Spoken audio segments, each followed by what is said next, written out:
Yo yo les potes, j'espère que vous allez bien. Nouvelle masterclass, ça fait un petit moment qu'on n'a pas fait une masterclass ensemble, je crois. Tous ensemble, bah, ça faisait 3 semaines. Nous y voilà. Je Nous fous y plus êtes. rien.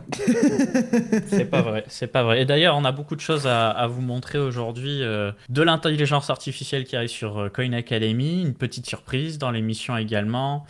Beaucoup de lectures de mon côté, je reprends plaisir énormément à bouffer du fonda là depuis quelques jours. J'ai changé ma routine. Beaucoup moins de Twitter et beaucoup plus d'autres choses, on va dire, de rapports faits par des professionnels, parce que Twitter est un puits à... Hein, on va pas dire le gros mot. Donc, faut se concentrer sur les bonnes choses. On a pris une taloche sur les alts aussi. Tu vas nous en parler, de ta vision. C'est pas la maxi ambiance, mais bon. Ouais. T'as l'air bien enseigné. Ouais, mais c'est de ta faute, hein, monsieur prend l'avion. Donc, à un moment donné, il faut assumer aussi. Bah, je reprends l'avion dans 10-15 jours, donc... Ouais, peut-être même avant. Peut-être même avant. Peut-être même avant. Donc, du coup, ouais, beaucoup de bonnes choses en tout cas. Du côté de Solana et d'Ethereum, on va vous parler de tout ça. Je suis très content de ce qui se passe sur ce marché d'un point de vue fonda. Honnêtement, tout n'est pas clair toujours, mais on va décortiquer ça tous ensemble. Et puis, on va pouvoir démarrer. Comment s'est passée ta semaine, Léo, côté crypto? Bah écoute, j'ai pas mal bossé. Le marché m'a mis underwater jusqu'à maintenant sur ZK et sur BTC. Et c'est long. C'est long. En fait, on est juste dans la phase qui est pénible, dans le sens où on est toujours dans ce range sur BTC. On n'a pas de véritable direction. Pour autant, et en même temps, on a peu de volatilité. Là, actuellement, on a un marché qui est assez faible, qui fait que dump, et des alts qui prennent extrêmement cher. Alors, heureusement que j'étais pas grosse couille dans les alts. Moi, de mon côté, j'avais bien géré ça. Comme j'ai expliqué, j'étais surtout sur Ether. Ça fait pas mal de semaines que j'explique que je suis vraiment majoritairement sur Ether, en fait, tout simplement. Ce qui est plutôt cool parce que en soi, mon bet de Solana, bah, en fait, il s'est un peu transformé en bet sur Ethereum. Donc, Solana s'est cassé la gueule. Donc là, j'ai plus de Solana qu'il y a quelques semaines si je remettais mes Ethers en Solana. Et puis, le fait d'être en Ether, ça m'a protégé des altcoins qui déconnent. Ça m'a permis de surperformer aussi BTC, étonnamment. Donc non, là c'est un marché qui est vraiment pénible, dans le sens où on a plein de news qui sont très positives. Oui. On a beaucoup de feux qui sont d'une certaine manière au vert. On a des ETF Ethereum Spot qui sont sur le point d'être listés. On parle du 2 juillet pour certains analystes. Et on voit un marché en pleine souffrance, en fait. Ouais, en pleine souffrance. En pleine souffrance sur les alts. Et en légère faiblesse sur BTC, Ethereum, etc. C'est pas non plus... il faut quand même dézoomer et regarder là d'où on vient. Sur BTC, on est quand même passé de 15 000 à 72 000, 73 000, quelque chose comme ça. Là, maintenant, on est à 64 000. Donc, on est en train de chialer alors qu'on est à 64 000. C'est magnifique. Mais ouais, clairement un manque de faiblesse, un manque de force, et surtout on arrive sur des niveaux, moi personnellement, qui commencent à m'embêter.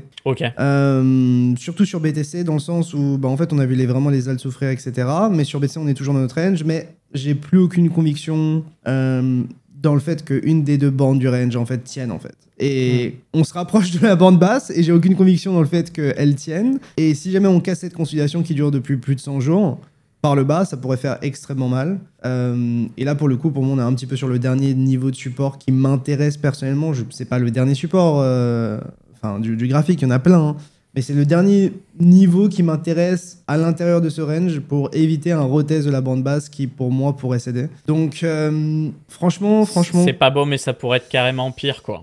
C'est ça que tu nous dis, sur BTC, oui. Sur Ether, oui. Sur les alts, oui.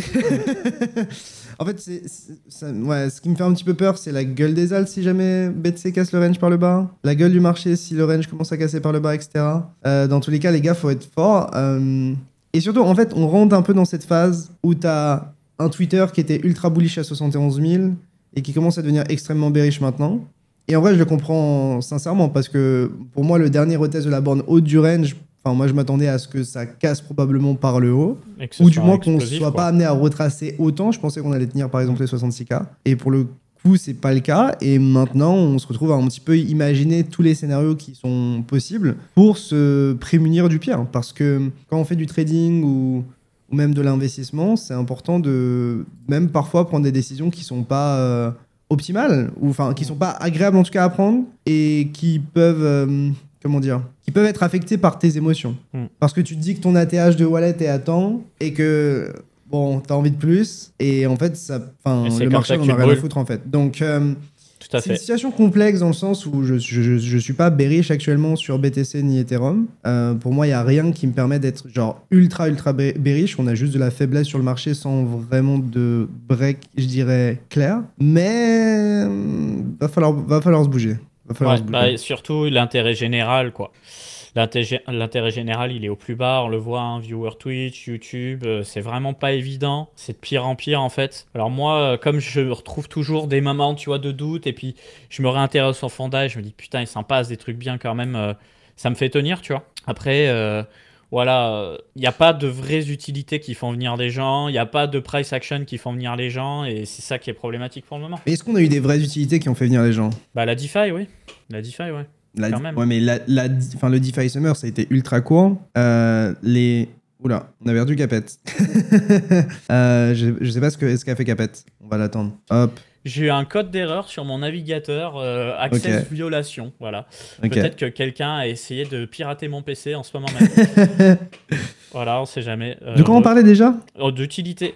Ouais. De la DeFi, et je te disais, moi, je pense que c'est quand même important. Ouais, mais pour moi, c'est pas. Peut-être que c'est une vision, entre guillemets, pauvre de l'écosystème que j'ai en tête, mais moi, l'impression que j'ai, c'est que les gens rentrent dans ce marché que quand ça monte, en fait. Bien sûr, évidemment. Ils veulent se sentir en sécurité, tu vois. Et peu importe la raison, peu importe l'utilité, ou même s'il n'y a pas d'utilité et que le marché monte, juste ça intéresse les gens, en fait. Donc, j'ai pas l'impression qu'en 2021, par exemple, l'utilité des cryptos ait explosé non plus, quoi. Enfin, peut-être que je me trompe. En fait, t'as eu quand même le développement des stablecoins, qui est quelque chose qui est assez important. T'as eu la DeFi aussi qui a pris d'autres proportions, mais les gens sont pas allés dans les cryptos pour dire ah bah je peux genre prêter 2 Ethers pour emprunter $2000 d'USDT. Enfin, les gens sont pas intéressés à la crypto pour ça. Et puis les gens, quand ils se sont intéressés aux NFT, c'était surtout par le prisme de la spéculation. Donc ouais, bien sûr. c'est pour ça qu'il y avait un peu une discussion, tu sais, avec Tisma sur Twitter, etc. En mode, est-ce que ça pourrait être le top? Voilà. Moi, personnellement, ma conviction, c'est que non. Et du coup, toi, tu mettais un screen de Nvidia juste en dessous et tu disais, en tout cas, sur le reste, ça monte. Et du coup, Tisma ressortait un petit peu l'argument de, en fait, si tu as la TradFi qui surperforme et que la TradFi est aussi accessible d'un point de vue spéculation que la crypto, genre, pourquoi les gens iraient sur la crypto? Ce que j'entends, mais pour moi, c'est toujours une question de cyclicité, d'intérêt. C'est ça. Peu importe l'innovation ou quoi que ce soit, il y aura toujours une raison pour faire pump ce marché, en tout cas une raison que les gens estiment justifiée, et ensuite le marché s'adapte. C'est pour ça que moi j'essaie pas trop de réfléchir à tout ça, et c'est pour ça que je regarde uniquement les prix en réalité.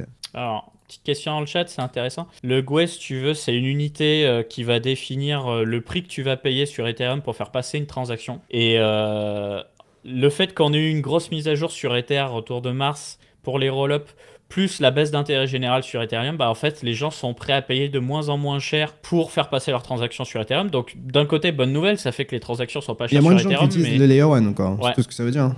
Bah, c'est ça, et du coup, ça donne le sentiment que vraiment, il y a un ça dégonfle à mort. Ce qui n'est pas tout à fait vrai, c'est juste que l'intérêt, il est porté sur les L2, quoi. Est-ce qu'on a atteint ces niveaux-là, genre il y a 6 mois, 1 an, etc. Ou c'est vraiment inédit? Non, c'est la première fois qu'on va aussi bas en GUE. Hein. Moi, j'ai jamais vu ça avant. On est même tombé à 1 GUE, tu vois. Un GUE? Ouais, on est tombé à un GUE, gros. C'est un truc de ouf. Ouais, mais globalement, plus personne n'en a à foutre. Après, le prix ne bouge pas significativement pour l'instant. Les Layer 2 se développent. Si on est dans la crypto et qu'on veut vraiment utiliser la blockchain, je pense qu'on peut être que heureux. Mais c'est clair que ça montre clairement un des intérêts du marché. On n'en parle pas non plus à H24, tu vois, mais là, je suis à quoi, 200 viewers, tu dois être à peu près à pareil, quelque chose comme ça. Ouais, 150. On a déjà fait bien plus, quoi. Donc, ah oui, mais on est au niveau les plus bas, mais c'est pas grave, ça reviendra. Mais pour être clair, tu vois, par exemple, on en parlait aussi sur les dernières émissions, même l'intérêt, par exemple, sur Google, il est shot, quoi. Dans le sens où nous, on est très bien ranké, positionné sur les plus grosses requêtes, et du coup, ça nous permet de jauger l'intérêt sur le marché. Globalement, ce que vous voyez sur Google Trends pour crypto en France, bah, globalement, c'est ce que nous, on a en termes d'impression sur Coin Academy. Enfin, c'est très corrélé. Et vraiment, l'intérêt est mineur, quoi. Et je pense que c'est parce que aussi on a une sorte d'essoufflement de certaines narratives. Ouais, t'avais la narrative IA qui, actuellement, s'essouffle. En tout cas, c'est le marché qui est volatile dans ce sens-là. T'as toute la narrative airdrop qui s'essouffle aussi, parce que les airdrops sont de plus en plus décevants. Ouais. T'as les altcoins qui vont au shot, donc ça te donne pas envie de t'intéresser aux cryptos. Donc en fait, Les t'as jeux un petit Web3 peu... sont pas dispo, à chaque fois c'est des early access de quelques jours, des trucs comme ça. Mais Ouais. moi, plus je vois ça, peut-être que je suis totalement con, hein, mais plus je vois ça, plus je me dis que ça crée des opportunités Mais de folie, en je me fait. dis exactement la même chose. Et plus je vois Twitter commencer à devenir bearish, commencer à être inquiété, etc., tant qu'on maintient ces prix-là graphiquement, je veux dire, et qu'on a un sentiment qui shift autant, je trouve que c'est quelque chose qui est sympa. Enfin, globalement, je sais pas si je peux partager mon écran rapidement, hein. Tu peux. Hop, Tu peux. Et le temps que tu fasses ça, si nous, ce qu'on constate, c'est que des projets qui levaient de l'argent revoient aussi à la baisse leur valorisation du ouais. côté pré-sale, etc. Le marché est en train de se réguler de ce niveau-là aussi. Et du coup, ce que je montrais là, bah, c'est que globalement, le marché, c'est quoi? C'est quoi? On est bullish là, on est bullish là, et on est bearish là, on est bearish là, Ouais, et là, on est bearish. ouais. Enfin, c'est vraiment le sentiment que j'ai, en tout cas sur ma Oui, timeline Twitter, c'est parce que qu'on est toujours bullish au top du range et on est toujours bearish au bottom bah, de du toute range, façon, quoi. un bull market, c'est quoi? C'est quand Bitcoin il fait ATH sur ATH et que tous les médias font leur petit tweet pour dire Bitcoin a atteint un nouvel ATH, etc. Et on fait Avec partie de derrière ça. des, ouais, et avec des alts qui suivent. Et là, c'est pas le cas. T'as pas d'ATH ultra explosif, t'as pas d'explosion sur les alts depuis un bon petit moment. En fait, depuis mars, c'est le calme plat. Mais en même temps, niveau Fonda, c'est vraiment très bon. C'est vraiment Ouais, très très bon ce qui se mais passe. petite pensée aux gens qui sont dans les altes, parce que vraiment, si vous êtes dans les altes, il y a de bonnes chances que vous ayez raté votre cycle jusqu'à maintenant, je veux dire. Ouais, Enfin, ouais. raté. Ça Enfin, paie pas, on quoi. peut s'entendre, tu vois, il y a certaines narratives qui s'en sortent bien, en tout cas qui ont bien performé sur les 12 derniers mois, etc. Mais tu as quand même une grande majorité qui ne font rien, quoi. Donc, je pense qu'une des meilleures décisions que j'ai prises cette année, c'est de rapidement rotate sur les major caps dès que je le sentais bien. Tu vois, quand j'avais une grosse conviction sur BTC, je prenais surtout des longues sur BTC. Mhm. Dès que j'ai commencé à avoir. Enfin, Sol, j'ai eu de la grosse conviction, je suis sorti, j'ai mis en Ether. Ether, c'est ce qui a bien resté jusqu'à maintenant. Donc, pour l'instant, on se met bien dans les major caps et c'est ce que j'expliquais un petit peu aussi. J'étais en train de préparer. En fait, je travaille avec Bitpanda, partenaire du coup du stream, et je vais être amené pendant tout cet été à faire une newsletter par semaine pour eux, parce que je me suis dit que c'était un exercice qui était assez sympa, à savoir résumer ma pensée sur le marché Mhm. sur un À truc l'écrit. assez concis en termes de lecture, donc sur du 3-4 minutes de temps de lecture. Donc je me suis dit que c'était un challenge sympa et je me dis que ça pourrait vous être utile, donc ça va être aussi possiblement partagé en dehors de la newsletter. Et ce que j'expliquais, c'est que dedans, bah, en fait, les alts, elles performent quand? Elles performent quand t'as un marché qui est haussier, quand t'as Ethereum qui performe et qu'on a déjà pas mal run sur Ether. Et donc, si on a un Ether qui continue à surperformer, on a un marché haussier, etc., il y a forcément des opportunités qui vont se déclencher sur les alts. Donc, je pense que c'est un jeu de patience. C'est juste que moi, actuellement, je me sens pas OK d'être vraiment big dans les alts. Et le jour où ça changera, dans tous les cas, j'en parlerai. Je crois que Capet a eu le même souci. Ça me Ouais, terrifie, hein. Ça m'a refait la même chose. Bon, bah, hop, je me suis aujourd'hui remis comme ça. je reprendrai des T'inquiète. décos. Il va falloir s'y faire. C'est Google Chrome qui est bizarre, mais je pense que ça doit être lié à une extension Chrome ou un truc. Je vais reformater Windows, de toute façon, c'est dans le programme. Est-ce que on n'amènerait pas notre invité de la semaine? Si, amenons notre copain. Hello Arthur, Salut Arthur. tu nous entends bien? Hello! Ça... Ouais. Ça va? Vous m'entendez? Oui, Ouais, on nickel. t'entend. Nickel, Est-ce que nickel. toi, tu as un décalage entre l'image et le son, le concernant, Léo? Non, je crois pas. Non, je... Non, ça va, ça va. En Non, vrai, non, ok. Capet, ça va. Bah, c'est chez moi alors. C'est pas grave. Bon, en Bon, tout cas, ça me très fait content de te plaisir de vous recevoir. voir, les gars. Ça fait un Ouais, de moment. Ouais, ouf. c'est super. Et Ça bah fait écoute, plaisir. je suis très content de te recevoir parce que pour le coup, tu contribues à l'écosystème Solana, écosystème qu'on apprécie particulièrement. Absolument. Et j'ai cru comprendre que de belles choses se trament et potentiellement des choses dont on va faire partie. Donc peut-être si tu veux expliquer qui tu es, ce que tu fais et ce qui arrive. Bah, parfait. Merci de me recevoir, les gars. Capette, Léo, avec plaisir. Moi, je m'appelle Arthur Dietrich. En gros, je suis entrepreneur. J'étais ancien sportif de haut niveau. J'ai fait pendant 8 ans à championnat du monde de BMX. J'ai monté quelques boîtes. J'ai fait plusieurs exits. J'ai vendu deux boîtes. Je suis très exposé en crypto, évidemment, mais aussi Léo et Capette le savent, beaucoup aussi en immobilier. Et je suis de très près l'écosystème Solana depuis 2021. On a fait un peu tout ce qui était possible sur l'écosystème, passant de la partie NFT, le passage chez nos amis de Solanart, avec qui on s'entend super bien encore, euh, les investissements dans la partie gaming, comme Octo et autres, et la partie DeFi.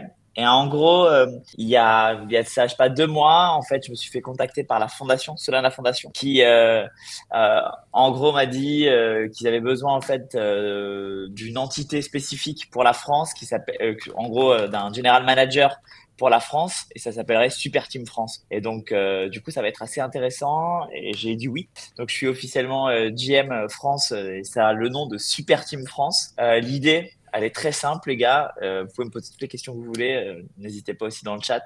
L'idée, c'est de recenser déjà tous les projets, vous avez tous les projets français, les recenser parce que tout le monde parle en anglais sur Twitter et de savoir qui est-ce qui apporte de la valeur ajoutée. Une fois qu'on les a tous recensés, rester en contact avec eux, créer l'écosystème qui va bien, en passant par les médias, avoir des avocats, des VC, des BA, donc des VC, des business angels. Vous me dites si je parle trop en Ouais, t'inquiète. et voilà, des market makers, etc., etc. Et en gros, leur fournir des partenaires de qualité pour tous ces projets qui sont existants. Il y a une autre brique qui est assez simple, c'est la partie éducation. Parce qu'en fait, aujourd'hui, c'est ce que vous faites très bien. D'ailleurs, cette masterclass, j'en avais écouté une il y a quelques temps, elle était très bien. Et là, le temps que j'attende en backstage, c'était hyper canon. Donc, bravo à vous, les gars. L'idée, c'est aussi de pouvoir éduquer. Et donc, en fait, on est en train de faire des partenariats avec les BBS, Blockchain Business School, Alira, les écoles de dev, École 42. Ils ont une section blockchain aussi qui est intéressante pour en gros leur dire ce que c'est Solana et dire qu'en fait, on peut build, on va organiser des hackathons pour les encourager et faire des formations qui sont parfois gratuites. Voilà. Et le dernier point, c'est évidemment, c'est logique, c'est de pousser des projets et d'avoir de nouveaux projets stylés sur Solana, quoi. Ok, très bien. Donc, globalement, une Super Team France, c'est une manière de réunir un petit peu tout l'écosystème français, Solana, à un endroit. Et du coup, tu vas être le directeur de cette initiative. J'ai cru comprendre, apparemment, il y a quelque chose d'assez sympa qui arrive le 1er juillet. Est-ce que tu veux peut-être en parler? Il y a un mec qui m'a dit qu'un mec Ouais. organiserait une soirée. Et en gros, on va faire une soirée de lancement sur Paris le 1er juillet, lundi 1er juillet, pour commencer bien fraîchement et du bon pied la semaine. Et l'idée, c'est on va faire un truc. Bon, évidemment, les gars, évidemment, Léo, Capette, vous êtes évidemment la invité et même partenaire, on peut le dire. Est-ce qu'il y a quelque chose, tu as des questions, tu voudrais savoir des Moi, trucs? j'en ai quelques-unes, ouais. Vas-y, Capette. J'en ai quelques-unes. Alors déjà, petit disclaimer, vous voyez, il y a un rapprochement qui se fait entre Coin Academy, Picsou, Capette et Solana. Rapprochement naturel. Donc il faut le signaler. Il faut le signaler. Nous, on a toujours été très très très fans de Solana et donc pouvoir commencer à bosser plus sérieusement avec Solana, ça fait kiffer. Surtout qu'Arthur, on le connaît depuis un petit moment, donc c'est les copains. Et au niveau des questions déjà, Super Team France, mais ça veut dire qu'aujourd'hui Solana voudrait avoir quoi, des bureaux en France? Comment ça se passerait au niveau structure déjà? Alors aujourd'hui, l'idée c'est que je sois pas seul, c'est que j'ai aussi une équipe. Donc je suis en train de recruter. On a déjà on a 2 personnes.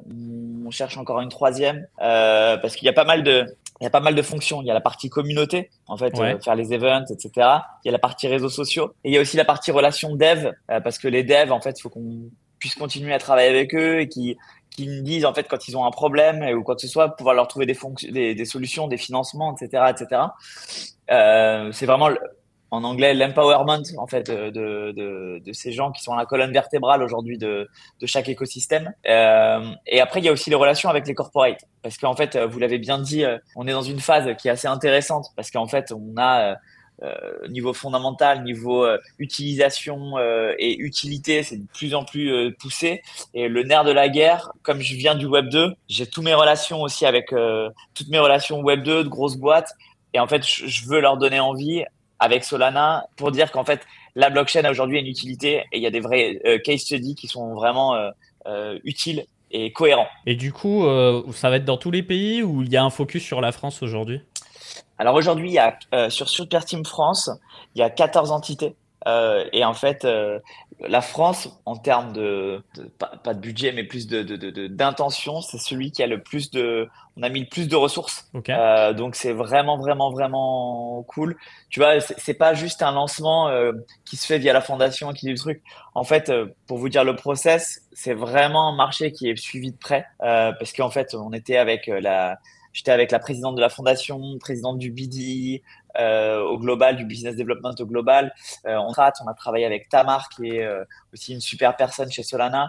Enfin bref, c'est vrai, on a vu. Ce qui était impressionnant, c'est les moyens qu'ils ont donnés dans ce lancement. Et j'ai été assez ambitieux sur tout ce que je veux faire. Et ils ont tout accepté. Et le deuxième truc, c'est vraiment moi là où j'étais bluffé, c'est la structure. Parce qu'en fait, attention, je crache sur aucune autre blockchain, etc. Mais souvent, en fait, une ouverture de pays ou des choses comme ça, c'est très freestyle. C'est genre, bon, vas-y, tu montes ton truc, on apprend, on regarde, etc.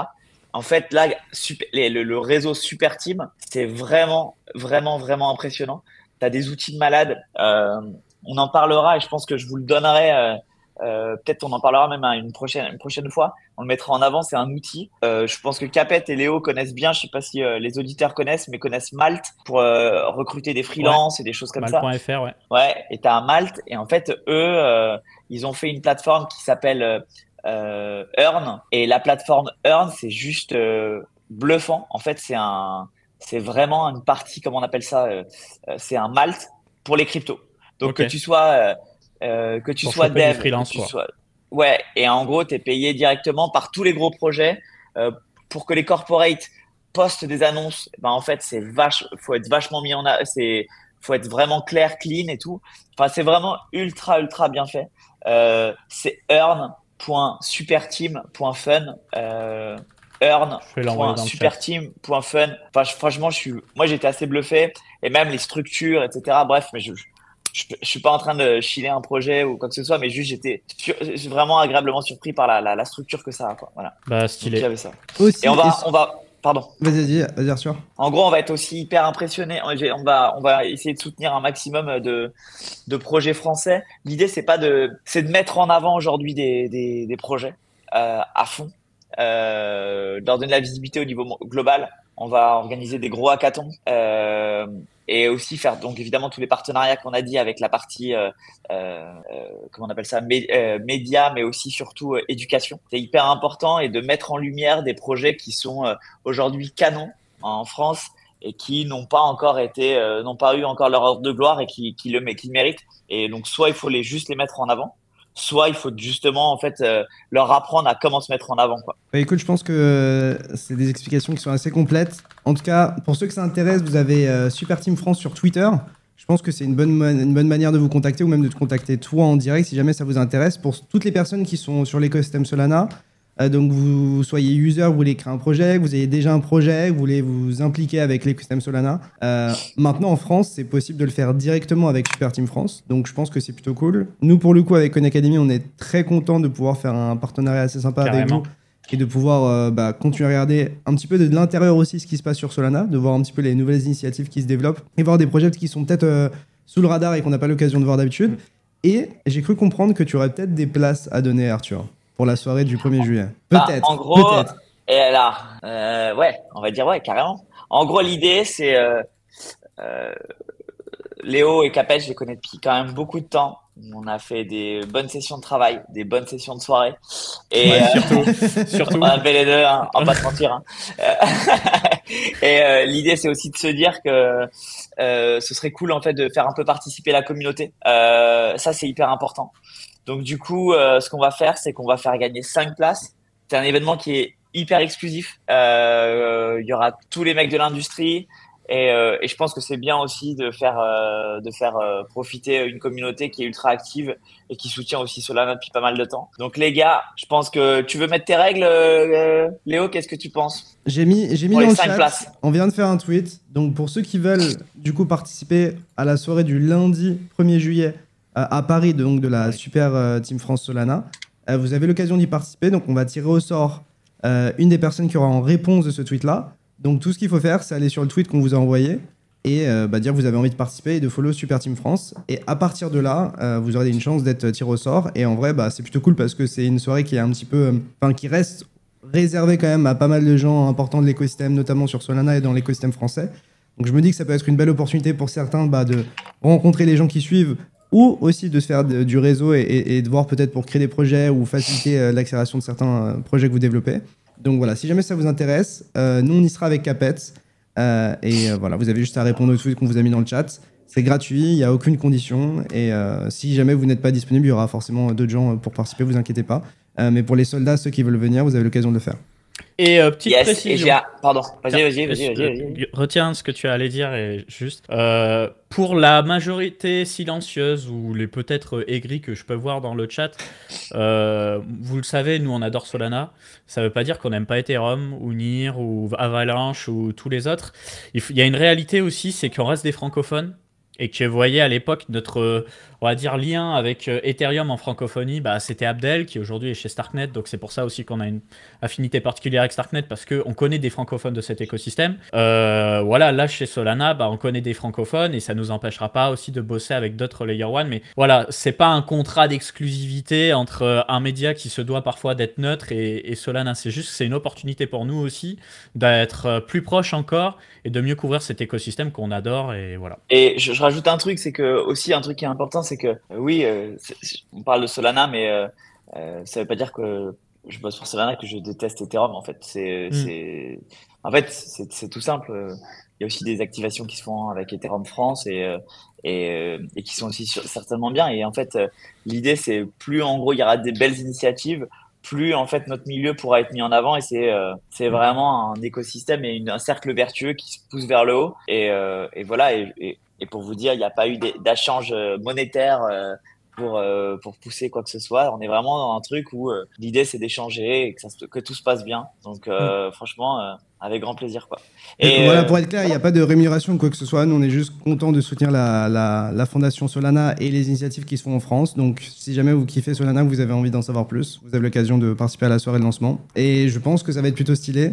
Moi, je connais le lieu, je ne pourrais pas en parler, mais le lieu est vraiment stylé. Donc, voilà, si vous voulez vous sortir et regarder un peu moins les graphiques, vous avez une occasion de le faire. Et voilà. Et un dernier truc, parce que je vois quelques commentaires, comment Super Team gagne de l'argent, c'est hyper important. Parce que en fait, c'est pour vous montrer qu'en fait, on n'est pas là à aller gratter des points sur chaque projet ou aller faire payer des choses. En fait, c'est de l'argent en fait aujourd'hui qui vient directement de la fondation et on est vraiment sur la fondation Solana et on est vraiment aujourd'hui juste sur de la participation, aider des projets et on n'a pas notre objectif. C'est pas de facturer des gens en fait. La source de revenus aujourd'hui de Super Team France, c'est la fondation Solana et c'est tout en fait. Voilà. Donc des tokens qui ont été déjà débloqués, qui sont dans une trésorerie dédiée et qui sont votés. Alors après, il y a un système de gouvernance par rapport à ça. Comment ça se passe pour débloquer les budgets? Non, alors aujourd'hui en fait, c'est vraiment comme une vraie entreprise. Hein. C'est vraiment aujourd'hui on développe tu vois, j'ai développé mon budget. Je suis venu et j'ai dit en gros, voici ce que je veux faire. Pour que aujourd'hui Solana ait sa place aujourd'hui en France, il faut être présent, soutenir l'écosystème local, que ce soit les événements, que ce soit être présent pour les gens. Et pour ça, j'ai besoin de temps et temps par événement. Et je décris tout, je fais des partenariats avec mon équipe et on travaille vraiment, vraiment ensemble et ça marche vraiment plutôt bien. Quoi. Voilà. Bah écoute, c'est tout. Arthur, merci beaucoup d'être passé, super cool, hâte de pouvoir te voir le 1er juillet et potentiellement d'autres personnes dans le chat qui auront participé et qui auront été tirés au sort. Donc merci Arthur d'être passé, ça m'a fait plaisir et vive Solana. Bah, vive Solana, la ZK compression, on en parlera tout à l'heure d'ailleurs. Voilà, bon écoutez, prenez soin de vous, merci de m'avoir reçu et à très bientôt. À très bientôt Arthur. Tchuss. Bon, okay, voilà, petit invité de qualité pour parler un petit peu de ce qui se fait du côté de Solana et très content de pouvoir faire quelque chose en direct avec Solana du côté de Khan Academy. Comme vous savez, ça fait longtemps avec Khan Academy qu'on bosse sur plein de sujets et là pour le coup le fait de pouvoir le faire avec Solana en direct c'est juste magnifique. Ça ne nous empêche pas de regarder d'autres écosystèmes etc et de faire d'autres choses. Par exemple sur ma chaîne où on fait des interviews de NIR, on fait des interviews genre d'autres L1, d'autres L2, enfin il n'y a pas de biais d'un point de vue purement je dirais sujet qu'on traite, en tout cas dans la variété des sujets, mais après le poids qu'on va mettre sur chaque sujet est différent dans le sens où forcément si on trouve que Solana est pertinent et qu'il y a beaucoup de choses qui se passent dessus, on le fera. Et c'est ce qu'on va faire. Et je pense que c'est la même chose sur n'importe quel écosystème. Par exemple, s'il y a beaucoup de choses qui se développent sur Base, on couvrira Base. C'est ça. Si Absolument. le nerf de la guerre est sur Ethereum, on fait Ethereum, fournir un média. Mais on peut aussi, je pense, développer des pensées et d'une certaine manière donner plus de poids à certains écosystèmes que d'autres parce que juste ils n'ont pas le même poids dans l'industrie en termes d'utilisation d'utilisateurs et initiatives. C'est ça, hein, aujourd'hui, honnêtement. Moi, je joue toujours entre. Je regarde beaucoup Ether, beaucoup Solana, et j'essaie de garder quand même un œil sur NIR et Avalanche. Et un peu Ton aussi, c'est vrai qu'on est un peu plus en retrait sur la blockchain Ton, mais on essaie. Et puis voilà, hein, moi ma conviction sur Solana, vous la connaissez, je vais pas la répéter à chaque fois, elle ne fait que monter et il y a forcément un biais, mais ce qu'il faut que vous compreniez, je parle pour moi, c'est que pour moi, Solana, j'ai pas envie de parler d'Ethereum Killer, c'est complètement débile, mais aujourd'hui est un prétendant énorme face à Ethereum, avec une façon de faire les choses qui est bien à eux depuis le début, en choisissant de faire les choses différemment tout en restant sur une logique de blockchain haute performance. Et j'adore en fait. Et c'est ce que j'ai toujours aimé chez Solana et j'ai toujours été extrêmement surpris des gens qui sont derrière Solana, de comment c'est géré côté événementiel aussi, on va pas se mentir. Quand on fait des Solana Breakpoint ou des side events Solana, c'est toujours un énorme banger, vous vous rendez même pas compte. Et ça compte. Parce que c'est comme ça que tu fais briller un écosystème aussi.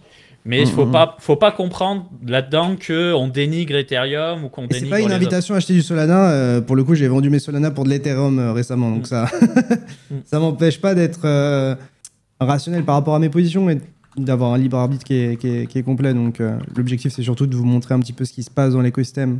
Vous montrer vraiment ce qui bouge, quoi. Yes. On va pouvoir attaquer peut-être sur les actualités de la semaine. Yes. Pour ceux qui nous écoutent sur YouTube, du coup, vous avez le lien pour participer au concours et potentiellement gagner une place à Paris. Et ce sera un vrai plaisir de vous voir, les potes. Parce qu'en ce moment, on est entre vrais crypto-bros, on va dire. Donc on attaque ton écran. Parfait. C'est parti. Alors, au niveau des actualités, on va commencer sur un autre partenariat. Cette fois avec Krill. Krill qui est historiquement une plateforme qui permet d'automatiser son trading. Voilà, c'est des gens qui faisaient du trading en crypto, du mining de crypto, qui ont créé plein d'outils pour pouvoir se brancher aux exchanges ou se brancher directement à la blockchain et automatiser des tâches. Et donc, il faut savoir que c'est une équipe qui a aussi un passé dans l'IA avant ce projet crypto et qui ont décidé de faire une espèce d'IA pour le trading et pour la crypto. Et donc, cette IA a été intégrée à Coin Academy. Alors, dans une première phase, c'est-à-dire que pour le moment, vous voyez, c'est des questions qui sont préconstruites, comme par exemple, quels sont les airdrops à venir quand je clique dessus. Alors, comme par et du coup, c'est disponible de tous et c'est en bas à droite de votre écran. C'est-à-dire que lorsque vous allez sur n'importe quelle page du site coinacademy.fr, vous avez en fait votre assistant IA conçu par Krill qui est disponible et qui vous permet de réaliser par exemple des résumés de n'importe quel article. Donc, par exemple, si tu vas, je sais pas, sur n'importe quel article, tu peux avoir un résumé en un clin d'œil. Tu peux avoir aussi les dernières news sur les 24 heures, donc un résumé de tout ce qu'il y a, un résumé des news les plus importantes sur les 7 derniers jours, et vous avez aussi des raccourcis vers les pages les plus importantes. Et ce qui est aussi à noter, c'est que là, actuellement, c'est vraiment l'alpha de l'alpha, quoi. Ouais. Donc c'est vraiment le tout début. Mais l'objectif, ça va être de rajouter, en fait, tout simplement des fonctionnalités.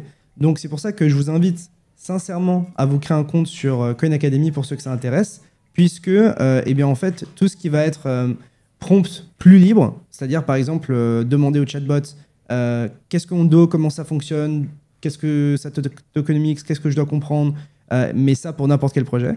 En fait, vous pourrez le faire avec un prompt libre, donc vous pourrez lui demander même n'importe quoi, quel est ce concept, comment ça fonctionne, etc., histoire de gagner beaucoup de temps. Et donc tout ça, ce sera, je pense, d'une certaine manière réservé aux utilisateurs qui sont inscrits sur Coin Academy, à savoir l'inscription est gratuite, créer un compte c'est gratuit, ça ne vous engage en rien, il y a pas de, on peut même pas vous débiter, il n'y a pas de carte bleue ou quoi que ce soit.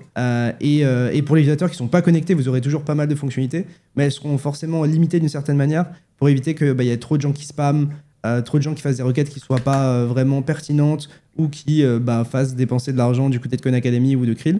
Donc l'objectif, c'est de vraiment vous donner un assistant qui va vous mâcher le travail et vous permettre de comprendre pas mal de notions plus rapidement, que ce soit du côté actualité ou fonda. Et donc par exemple, si tu vas sur l'académie, n'importe quel article de l'académie, tu peux lui faire générer un résumé. Pareil pour les analyses fondamentales, tu peux y aller et tu peux lui demander un résumé. Et en fait, systématiquement, ça va te donner les données les plus importantes. Et derrière, ça va même, par exemple, t'orienter vers d'autres pages qui sont importantes par rapport à ce sujet-là, qui font partie de Coin Academy. Donc l'objectif, c'était vraiment de vous donner un assistant IA. Pas un truc débile, genre en mode IA, blablabla, c'est nul. Là, c'est vraiment le début. Mais déjà, je pense que ça vous fait gagner un temps qui est assez fou.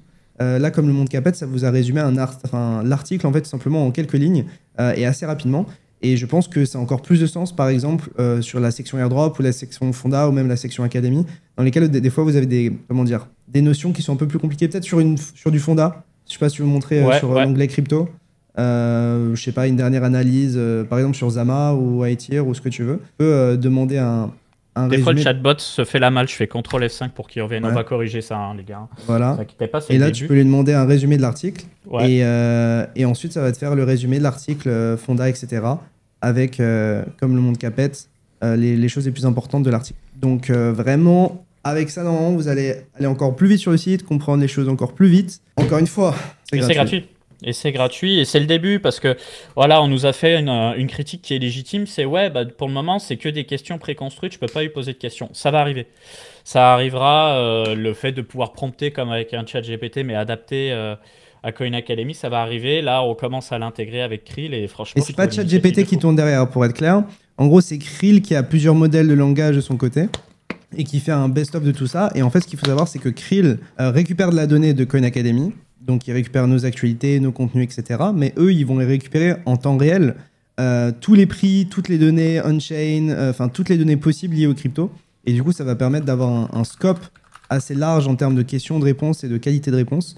Donc voilà, dites-vous que c'est un début, mais je pense sincèrement que pour un début, c'est assez fantastique. Ce n'est pas handicapant pour vous au niveau du temps passé sur la page et tout.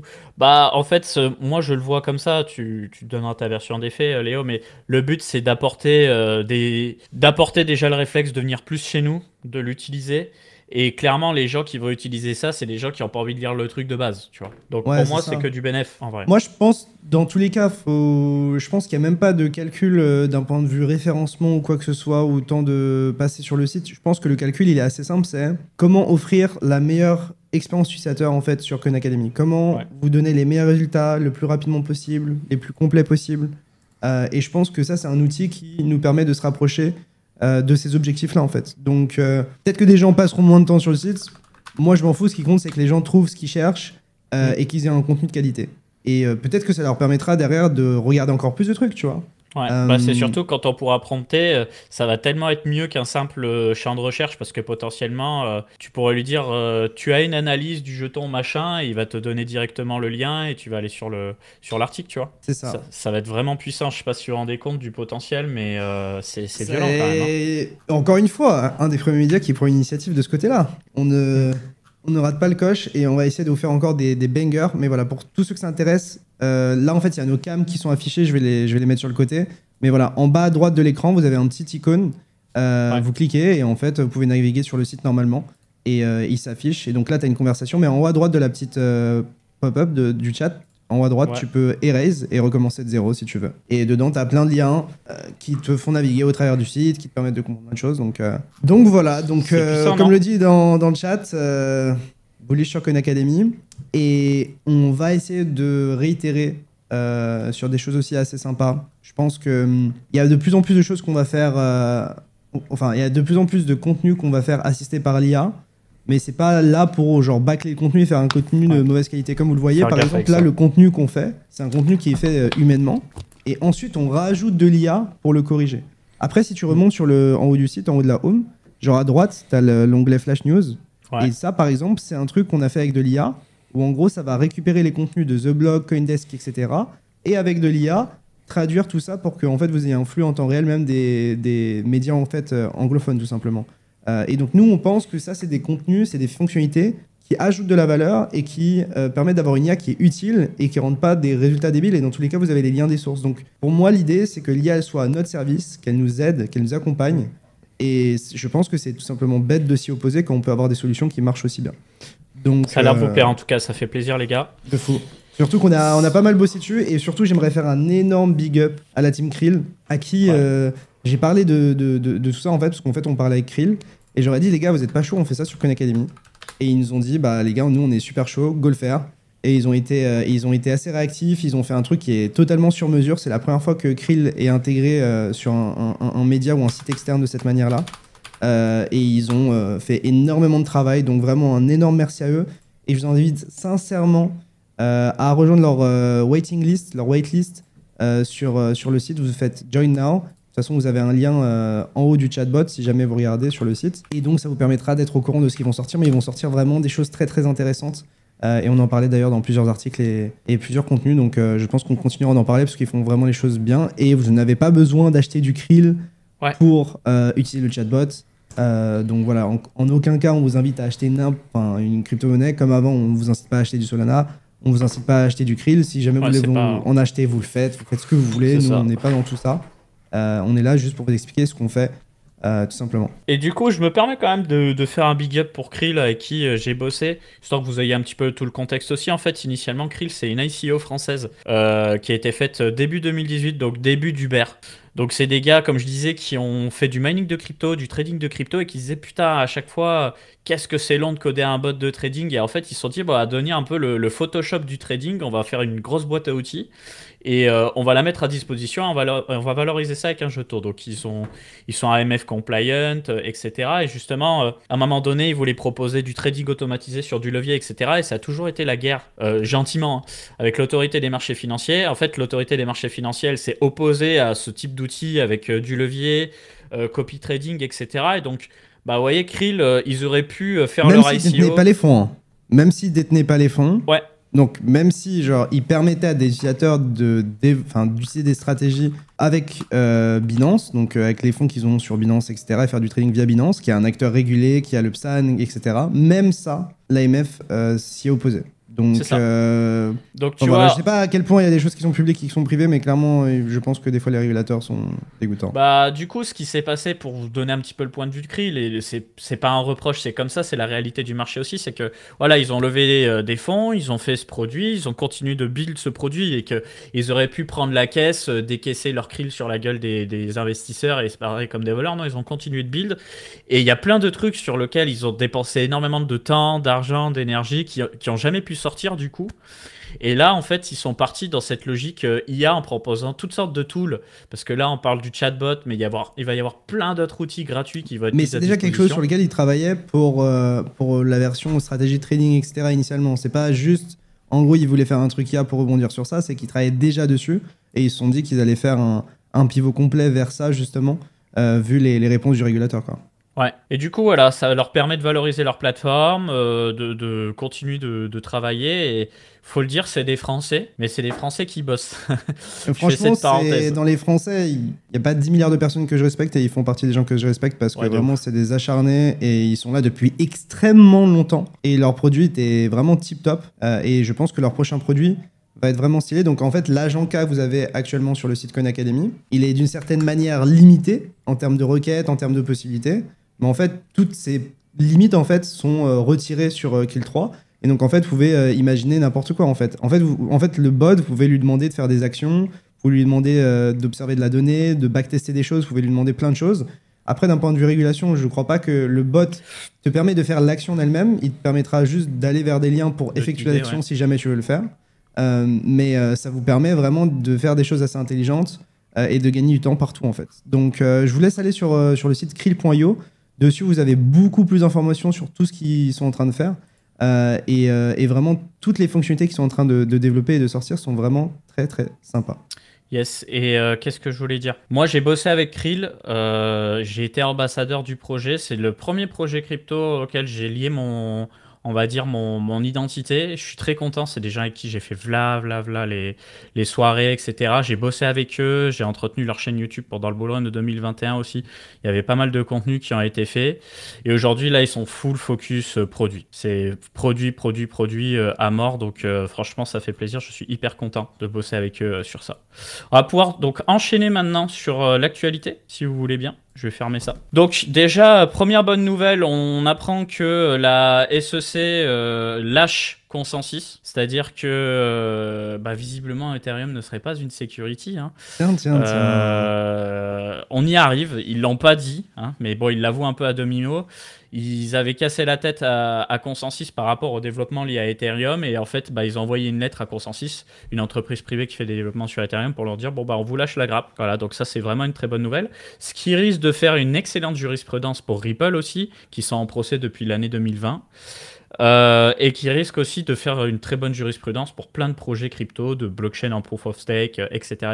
Donc affaire à suivre et ça fait plaisir. La folie sur ça, ce qui est important de noter, c'est qu'en fait, du coup, la SEC avait attaqué Consensus. Et du coup, de ce fait-là, Consensus avait dit que eux, ils prévoyaient d'attaquer la SEC si jamais ils les attaquaient. Mais ils voulaient pas le faire initialement. Du coup, Consensus a attaqué la SEC suite à l'attaque de la SEC. Sauf que, du coup, la SEC a arrêté d'attaquer Consensus. Ils se sont rétractés. Mais Consensus ne s'est pas rétracté. Donc, en gros, Consensus attaque toujours la SEC concernant est-ce que Ethereum est une sécurité ou pas. Nous, on veut quelque chose de clair. Et surtout, ils veulent que eh bien, que la SEC arrête de demander autant d'informations sur les développeurs Ethereum, sur ce qu'ils développent, ils veulent la SEC voulait un contrôle total et surtout, ils demandaient des choses qui dépassaient en fait leur travail de régulateur. C'est-à-dire qu'au bout d'un moment, quand on parle de développement pur et de ce qu'ils peuvent développer ou pas, à quel moment c'est un rôle avec genre, est-ce que c'est une security ou pas, ou enfin, c'est un gendarme financier, c'est pas un gendarme technologique. Tu vois ce que je veux dire? Ouais, je vois très bien ce que tu veux dire. Après, comme ils l'ont dit dans leur communiqué, la SEC, ça veut pas dire qu'il y aura pas d'autres actions. Et ils continueront de leur casser la tête sur les. Ils se font casser la gueule. À chaque fois, ils se font casser la gueule. Ils étaient anti-ETF. On a eu tous les ETF maintenant. Ouais, bien sûr. Après, leur boulot. Security, Ethereum Security. Maintenant, Ethereum n'est plus une security globalement. Au bout d'un moment, peu importe les actions qu'ils cherchent à faire, ils se font rouler partout en fait. Après, leur objectif c'est de gagner des sous. Tu vois, Terra Luna, ils leur ont pas lâché la grappe et ils ont réussi à choper un énorme billet. Et là, s'ils arrivent à forcer Ripple à capituler et leur prendre 2 milliards, ils auront gagné 2 milliards, tu vois. Donc c'est ça aussi. Ce qui est assez marrant, c'est que du coup, comme je l'explique, moi j'écoute pas mal de ce que fait Bankless. Du coup, c'est un peu genre ce que nous on fait, mais en version américaine avec genre beaucoup plus de réseaux et des invités vraiment de fous. Et en gros, il parlait avec un expert des ETF, etc., qui lui est globalement pas un Ethereum maxi, mais qui connaît très bien le sujet. Et lui, dans sa tête, il est en mode, Ethereum va finir par ne pas être une security, mais d'une certaine manière, avec la manière dont ça s'est lancé, etc., ça l'est un peu, quoi. C'est-à-dire que pour lui, aujourd'hui, Ethereum n'est pas une security, mais au lancement d'Ethereum ou les quelques mois, années qui ont suivi, pour lui, ça avait les caractéristiques d'une security. Bien sûr. Donc, bien sûr. Mais de toute façon, la SSL lâchera pas pour le moment. Je pense que faut pas créer victoire trop vite. Ça donne des éléments intéressants pour la suite. Quelqu'un qui a vu la même vidéo que moi, The Most Bullish Investor on Wall Street, j'ai regardé la vidéo. C'est l'avant-dernière. J'ai regardé, c'est très très intéressant. C'est un mec qui travaille dans des banques, des fonds, etc.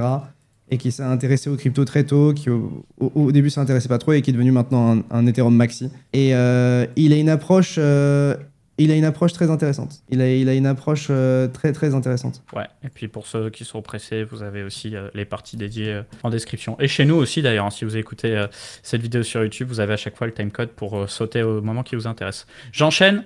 Alors ça, petit drama rigolo. Martin Shkreli, celui qui avait FUD là récemment, Ionet, qui avait FUD BitTensor, etc. Fait partie d'un petit complot. En gros, il y a un meme coin qui s'appelle DGT qui est sorti. Tu as, comment ça s'appelle, BubbleMap qui avait sorti un tweet pour dire qu'il est possible que Trump soit derrière le coin. Il y avait un gros cluster de wallets derrière le coin. Donc après, je pense pas qu'il disait que Trump était derrière le coin. Il était justement en mode faites attention à vous. Genre, il y a globalement très peu de wallets qui détiennent la majorité du supply. Et en fait, ce qui s'est révélé, c'est qu'en fait, Martin Shkreli, qui est donc la personne qui voulait faire le bet de 100 millions contre GSR pour dire, en fait, il voulait faire un pari de 100 millions pour parier sur le fait que le coin, c'était vraiment le coin de Trump. Et en fait, ce qui a été révélé, c'est que en fait, Martin Shkreli, qui lui-même voulait parier 100 millions contre GSR, en fait, était lui-même d'une certaine manière le créateur du coin et qu'il avait des bonnes relations avec un des fils ou le fils de Donald Trump, mais qu'au final, c'était pas vraiment le cas. Donc, encore une fumisterie, tout ça pour au final avoir un coin qui a été créé par lui-même ou des gens autour de lui et qui n'est pas du tout un coin qui a été créé par Trump. T'es sûr qu'il n'y a pas de lien avec le fils de Trump par contre? T'as bien suivi En gros, ça? il est assez proche de lui pour essayer peut-être de le corrompre pour faire en sorte qu'il le dise, mais en réalité non. D'accord. Moi, c'est ce que j'ai compris. D'accord, très bien. Et du coup, ZachXBT parlait avec Martin Shkreli et du coup, dans ses DM, il a compris que c'était lui derrière le jeton et du coup, Arkham Intel avait mis 150 000 $ de budget, un bounty pour trouver qui était le fondateur et du coup ZachXBT a obtenu ce bounty prouvant ainsi que c'était bien Martin Shkreli derrière ce fameux shitcoin qui essaie de faire passer pour le coin de Trump. En tout cas, gros drama, toujours avec ce Martin Shkreli, faut s'en méfier. C'est globalement un fils de pute. Ouais, on vous laissera Les Google, termes. on dit pas ça, on dit pas ça gratuitement, on vous laissera Google son nom prénom, vous allez comprendre par vous-même. Ensuite, on a 3iQ qui est une boîte spécialisée dans des ETF au Canada qui a fait une demande pour un ETP qui est un produit assez similaire à l'ETF pour le Solana au Canada. Voilà, et l'idée ce serait d'avoir un produit qui permet de s'exposer au prix du token Sol, mais aussi au rendement de staking généré par le réseau Solana. Donc, affaire à suivre. Il faut savoir qu'ils avaient été pionniers face aux États-Unis. C'est-à-dire qu'au Canada, c'était les premiers à avoir des ETF spot et futures sur Bitcoin et Ethereum de mémoire. Oui, donc ils ont toujours été en avance sur ça. Donc est-ce que ce sera un élément déclencheur pour les États-Unis? J'en ai aucune foutue idée. Ce que je peux vous dire, parce qu'il y a pas mal de gens qui parlaient d'ETF Solana, etc. Et moi-même j'en parlais, mais on a eu pas mal d'informations supplémentaires, notamment au travers des experts Bloomberg, dont Eric Bulchinas, je crois, et un autre gars. Et en gros, ils expliquaient que pour qu'il y ait, enfin, une des choses qui a fait qu'on a eu un ETF Ethereum Spot, ou en tout cas qu'on va l'avoir, c'est le fait qu'il y avait des ETF futures sur ce même asset et que c'était capable de prouver qu'il n'y avait pas de manipulation de marché, ou en tout cas que les deux étaient très corrélés et que c'était carré, quoi. Le fait est qu'il n'y a pas d'ETF futures sur Solana aux US, donc il n'y a même pas de passé à ce niveau-là. Et donc, en fait, imaginez un ETF Solana aux États-Unis à court terme, a priori, c'est delusional, quoi. C'est pas du tout réaliste. Et donc, voilà. Donc, c'est un premier pas vers quelque chose, mais sûrement pas aux États-Unis pour l'instant. Et on est très, très loin d'avoir un ETF Solana aux États-Unis. Des éléments qui ont été partagés par les experts et de comment la SEC s'est comportée par rapport à toutes les demandes d'approbation d'ETF crypto jusqu'à maintenant. Et on va enchaîner maintenant sur le cas Ripple. Alors, on vous en avait parlé dans une émission précédente où Ripple, en gros, il y a une affaire entre la SEC et Ripple. La SEC qui dit qu'ils ont émis un jeton qui serait une security de manière totalement régulée pour faire de l'argent, etc. Ce qui est de bonne guerre. Hein. Voilà, donc ils avaient demandé, je crois, plus de 3 milliards de dollars. Après, la demande a été baissée à 2 milliards de dollars et Ripple dit non, nous, on ne veut pas vous donner 2 milliards, on veut vous donner quelques dizaines de millions, je crois. Eh bien, la SEC refuse, du coup, cette révision à la baisse, surtout depuis ce qui s'est passé la semaine dernière où Terraform Labs, l'entreprise derrière Terra Luna, a accepté de payer une amende de 4,47 milliards de dollars. Donc là, la SEC dit, écoute mon coco, vu ce que tu as mangé avec ton Ripple, tu vas me donner ma part, à moi Tout aussi. le monde a mangé, Binance a mangé, Luna a mangé, FTX a mangé d'une certaine manière. Vous allez aussi manger, vous inquiétez pas, vous n'allez pas vous en sortir comme ça. Et en vrai, est-ce qu'ils ont tort? Bah non, mais c'est de la folie, parce qu'en fait, on a beau dire, ouais, Gary, c'est un clown, nanana, nanana. Il y a un fond de vérité, il y a un fond de... Déjà, il y a un fond de vérité, mais quand tu fais rentrer des milliards dans les caisses de l'État, juste en cassant les pieds à des boîtes de quelques dizaines d'employés, franchement, rentable, hein, le régulateur, hein, sa vie. Hein. Voilà. Donc après, on va parler de ce produit qui a été lancé par Tether. Franchement, vous voyez, les news cette semaine sont vraiment bonnes.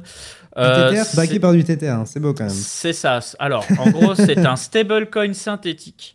C'est-à-dire que nous, on connaît l'USDT qui est backé par des vrais dollars ou des bons du Trésor américain. Surtout Bref. des bons du Trésor américain en réalité. Voilà. Et là, en fait, l'idée, ce serait de faire un dollar synthétique qui serait backé par du vrai or. Donc, ils ont lancé une plateforme qui s'appelle un peu comme Alloy. le dollar à l'époque, quoi. Avant les traités de... Bretton Woods. De Bretton Woods, ouais. Ouais. Accord Bretton Woods. Je sais plus si c'est par rapport à ça. Oui, la fin de l'accord Bretton Woods, ça a fait que ça a stoppé avec Richard Nixon, ouais, tout à fait. Donc, en gros, on est à un étalon or où en fait, si vous voulez, ils ont un produit qui s'appelle le Tether Gold, qui est backé par du vrai or qui est stocké dans des coffres en Suisse. Donc eux, ils achètent du vrai or et après, ils émettent des Tether Gold qui sont indexés sur l'or. C'est un produit que vous pouvez acheter, hein, d'ailleurs, hein, qui fonctionne assez bien, qui a quand même une petite capitalisation. Donc ça leur permet en fait de booster déjà la volonté de s'exposer au Tether Gold, donc de ne pas rester purement sur Bitcoin, d'une part. Et ça permet aussi de proposer un moyen de générer du rendement sur de l'or. C'est-à-dire qu'on est dans un monde où il y a beaucoup de gens qui aiment l'or, mais aujourd'hui, l'or, tu génères pas du rendement, c'est plutôt l'inverse. Aujourd'hui, ton stockage d'or, il te coûte de l'argent, parce que tu fais appel à des expertises pour garder ton or en lieu sûr.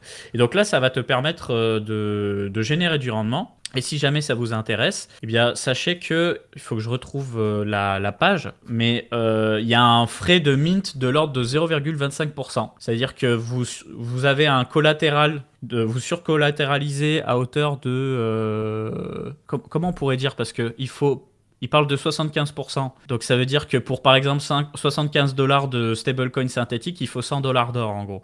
Donc je sais pas comment on ferait le calcul inverse, mais bref, il faut que tu aies suffisamment d'or pour pouvoir émettre ton dollar. Et quand tu crées du dollar synthétique, eux ils prennent une petite commission. Donc en fait, ils valorisent leur Tether Gold, ils prennent des commissions et ils rendent leur dollar synthétique. Du coup, il y a un prix de liquidation quand même.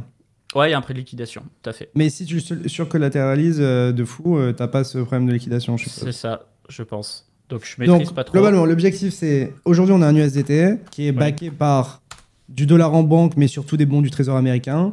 Maintenant on crée un USDT bis, sauf que d'être backé par du cash en banque ou des bons du trésor américain, il est backé par l'or tokenisé par Tether. C'est ça. Et donc, dans l'idée, parce que moi, quand je vois ça, déjà, je trouve ça absolument extraordinaire, mais ils vont pas s'arrêter là. Je pense que déjà, il va y avoir d'autres monnaies fiduciaires synthétiques backées par de l'or. Leur plateforme Alloy, bah, ça va peut-être permettre aussi de faire des dollars backés par d'autres actifs que l'or, peut-être de l'immobilier, etc., etc. Et moi, comment je vois ça? Là, tu vois, il y a PayPal qui a sorti un stablecoin avec Paxos. On voit qu'il y a Ripple qui va arriver avec un stablecoin. En fait, ils vont essayer d'horizontaliser les business pour faire en sorte que Tether devienne un acteur incontournable de la tokenisation, en fait. Ils se prennent pour une banque centrale, en fait. Ouais. Après, le truc, c'est que il y a un truc qu'il faut garder en tête, c'est que, enfin, tu peux peut-être regarder sur CoinGecko. Le market cap du Tether Gold, c'est encore tout petit, tu vois, c'est 500 millions. Ouais. Donc, pour qu'on ait un dollar synthétique backé par de l'or, qui est une demande et que ce soit capitalisé, il va falloir un bout de chemin. Parce que déjà, ça voudrait dire qu'il faudrait beaucoup plus de Tether Gold en circulation. Là, ça veut dire que techniquement, le stablecoin basé sur l'or qui déploie ne peut pas dépasser 500 millions de capitalisation. C'est ça, il y aura même moins vu qu'il y a 75% de garantie. Ouais. Donc tu fais 75% d'un demi-milliard, voilà, ça fait 400 millions de dollars synthétiques, tout à fait.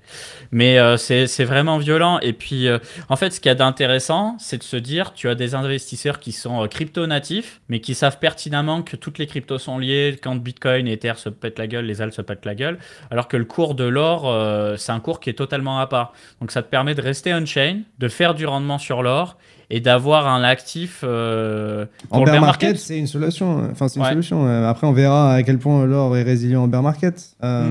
Mais dans tous les cas, je pense que c'est une bonne chose qu'on ait la possibilité. Après, de là à ce que ce soit adopté et tout, c'est une autre discussion. On va voir. Mais en tout cas, je pense que ça peut être intéressant pour la DeFi. C'est hyper stylé, hyper stylé. Ensuite, autre news technique, on a Risk Zero qui lance sa machine virtuelle ZK VM 1.0. Donc, il bosse avec énormément de projets. C'est pas un sujet que je maîtrise sur le bout des doigts, mais il y a pas mal de projets qui proposent ce qu'on appelle des ZK VM.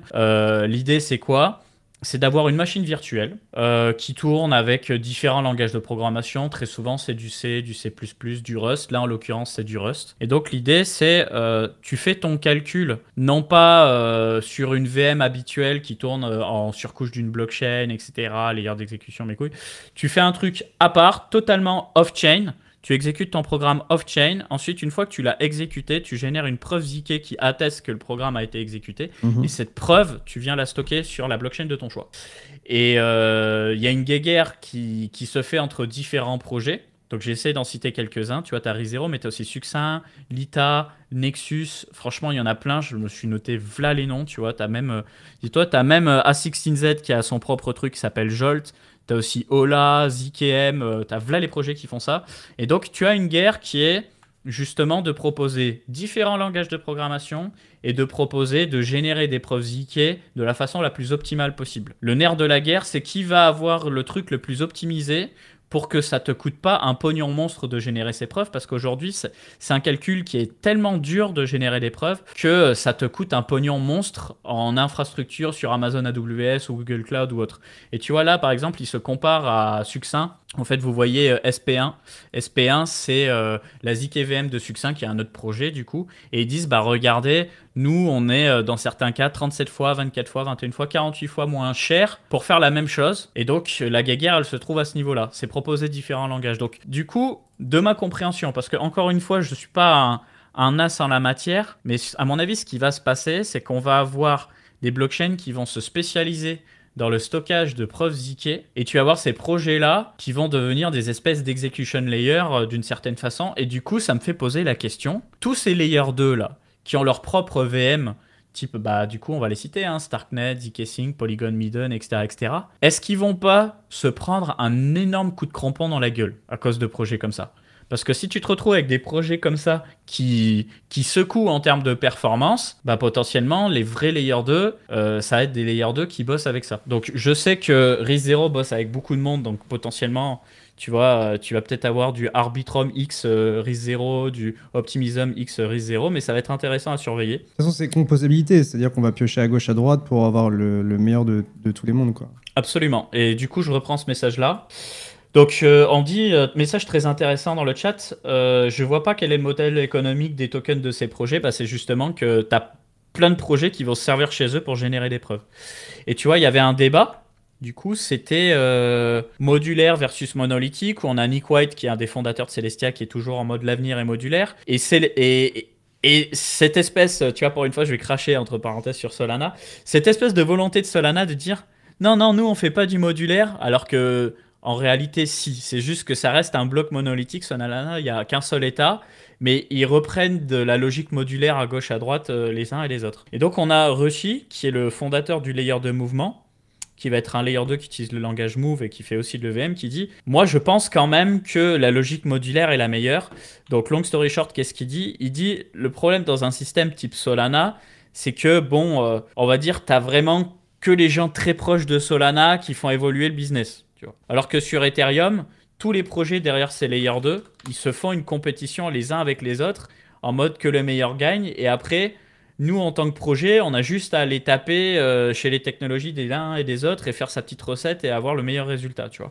Et donc là, il dit par exemple, Mouvement a le choix entre Succinct, Risque Zéro, Lita et plein d'autres pour la niche qui est de générer des preuves basées sur le langage Rust. Tu vois, et les stocker sur la blockchain. Je sais, ça fait beaucoup de termes techniques quand je vous dis ça, mais tout ça pour vous dire que, en fait, le modulaire, ça permet beaucoup plus d'innovation que le monolithique parce que ça part un peu dans tous les sens et tout le monde. Ça va plus vite, il y a plus d'initiatives à gauche, à droite et à la fin, ils choisissent le meilleur. C'est ça. Donc après, il y a eu un grand débat, et on va en parler juste après, c'est que tu as Elius et Light qui ont créé un truc qui s'appelle la ZK compression. Et donc, de ce que je comprends, c'est que, tu vois, aujourd'hui, Solana est beaucoup utilisé parce que le transactionnel, c'est-à-dire l'exécution, elle est pas chère. Mais il y avait un autre débat, c'était le stockage. Et en l'occurrence, tu vois, sur Solana, tout est ce qu'on appelle un compte. Un token, c'est un compte, tu vois. Et donc, ça fait que, par exemple, si tu fais un airdrop, tu vois, nous, on est habitués à ces airdrops où on te dit, il y a je sais pas combien d'adresses éligibles et après, c'est les utilisateurs de ces différentes adresses qui vont claim, donc qui vont payer un frais pour claim et récupérer les jetons. Parce que justement, si toi, tu t'amusais à airdropper à tout le monde de façon automatisée, ça te coûterait un pognon monstre. De ce que je comprends. Et ce pognon, bah, c'est de la perte sèche, donc c'est un truc qu'ils n'ont pas envie d'assumer. Et donc, de ce que je comprends encore une fois, c'est qu'avec ce truc ZK compression, et bah, potentiellement, les prix vont chuter sec. Donc, ils montrent ça dans la documentation, tu vois. Ils disent... donc, ils parlent de 100 token accounts, tu vois. Bah là, la création de 100 token account, avant, ça coûtait 0,2 sol. Bah là, grâce à la ZK compression, ça va coûter 5000 fois moins cher. Donc, on va se retrouver avec... soit à zéro, quoi. On va se retrouver avec des NFT, des jetons fongibles, toutes sortes de choses qui vont exploiter cette technologie et ça va encore faire chuter drastiquement les frais et ça va motiver beaucoup d'usages en fait à grande échelle, justement pour ça. Donc c'est pour ça que je vous dis, je maîtrise pas encore à fond parce que c'est assez technique, il y a eu tout un débat, ça fait 48 heures qu'ils sont en train de se prendre le bec parce que les gens d'Ethereum disent ouais en fait vous faites un petit peu comme des ZK Rollup sauf que comme vous nous avez cassé les couilles en nous disant pendant 3 ans que Solana ils avaient pas de layer 2, bah là vous dites ça se fait au niveau du layer 1, c'est pas un rollup. Et t'as Anatoly qui dit non, effectivement, c'est pas un roll-up parce que ça se passe au niveau du layer 1, il n'y a pas de bridging, etc. Et en fait, ils font que essayer de trouver la bonne façon de le dire avec les bons mots, etc., etc. C'est pour ça que c'est un vrai merdier. Mais bon, la finalité pour nous, c'est que on va se retrouver du coup avec des nouveaux usages, des nouvelles applications et des frais qui vont encore chuter drastiquement sur Solana. BNF. Ensuite, on apprend que près de la moitié des wallets éligibles à l'airdrop zkSync ont un stand dump. Alors pour être très précis, c'est 42% des wallets qui ont dégagé 100% des jetons qu'ils ont reçus. On a ensuite 35% des wallets qui en ont dégagé partiellement et seulement 22% des wallets qui hold les jetons sur des centaines de milliers de jetons. Et c'est vrai que mais on s'y attendait, tu vois, on en parlait avec Abdel en off. Arrête. Non, mais En gros, moi, je m'attendais pas à prendre une calotte comme ça sur Starknet. Moi, à quoi je m'attendais, c'est que les gens soient déçus des airdrops. Parce qu'en fait, les gens se sont dit, le truc est hype, ça va me rendre riche. Et en fait, à partir du moment où tu as des centaines de milliers de personnes qui font en plus de ça tous du Sibyl et qui s'attendent tous à être riches, ça va mal finir. Alors, tu as des gens qui ont très bien géré leur Sibyl. Tout à l'heure, tu as partagé un truc de fou malade. Attends, je l'ai noté. Le roi du Sibyl.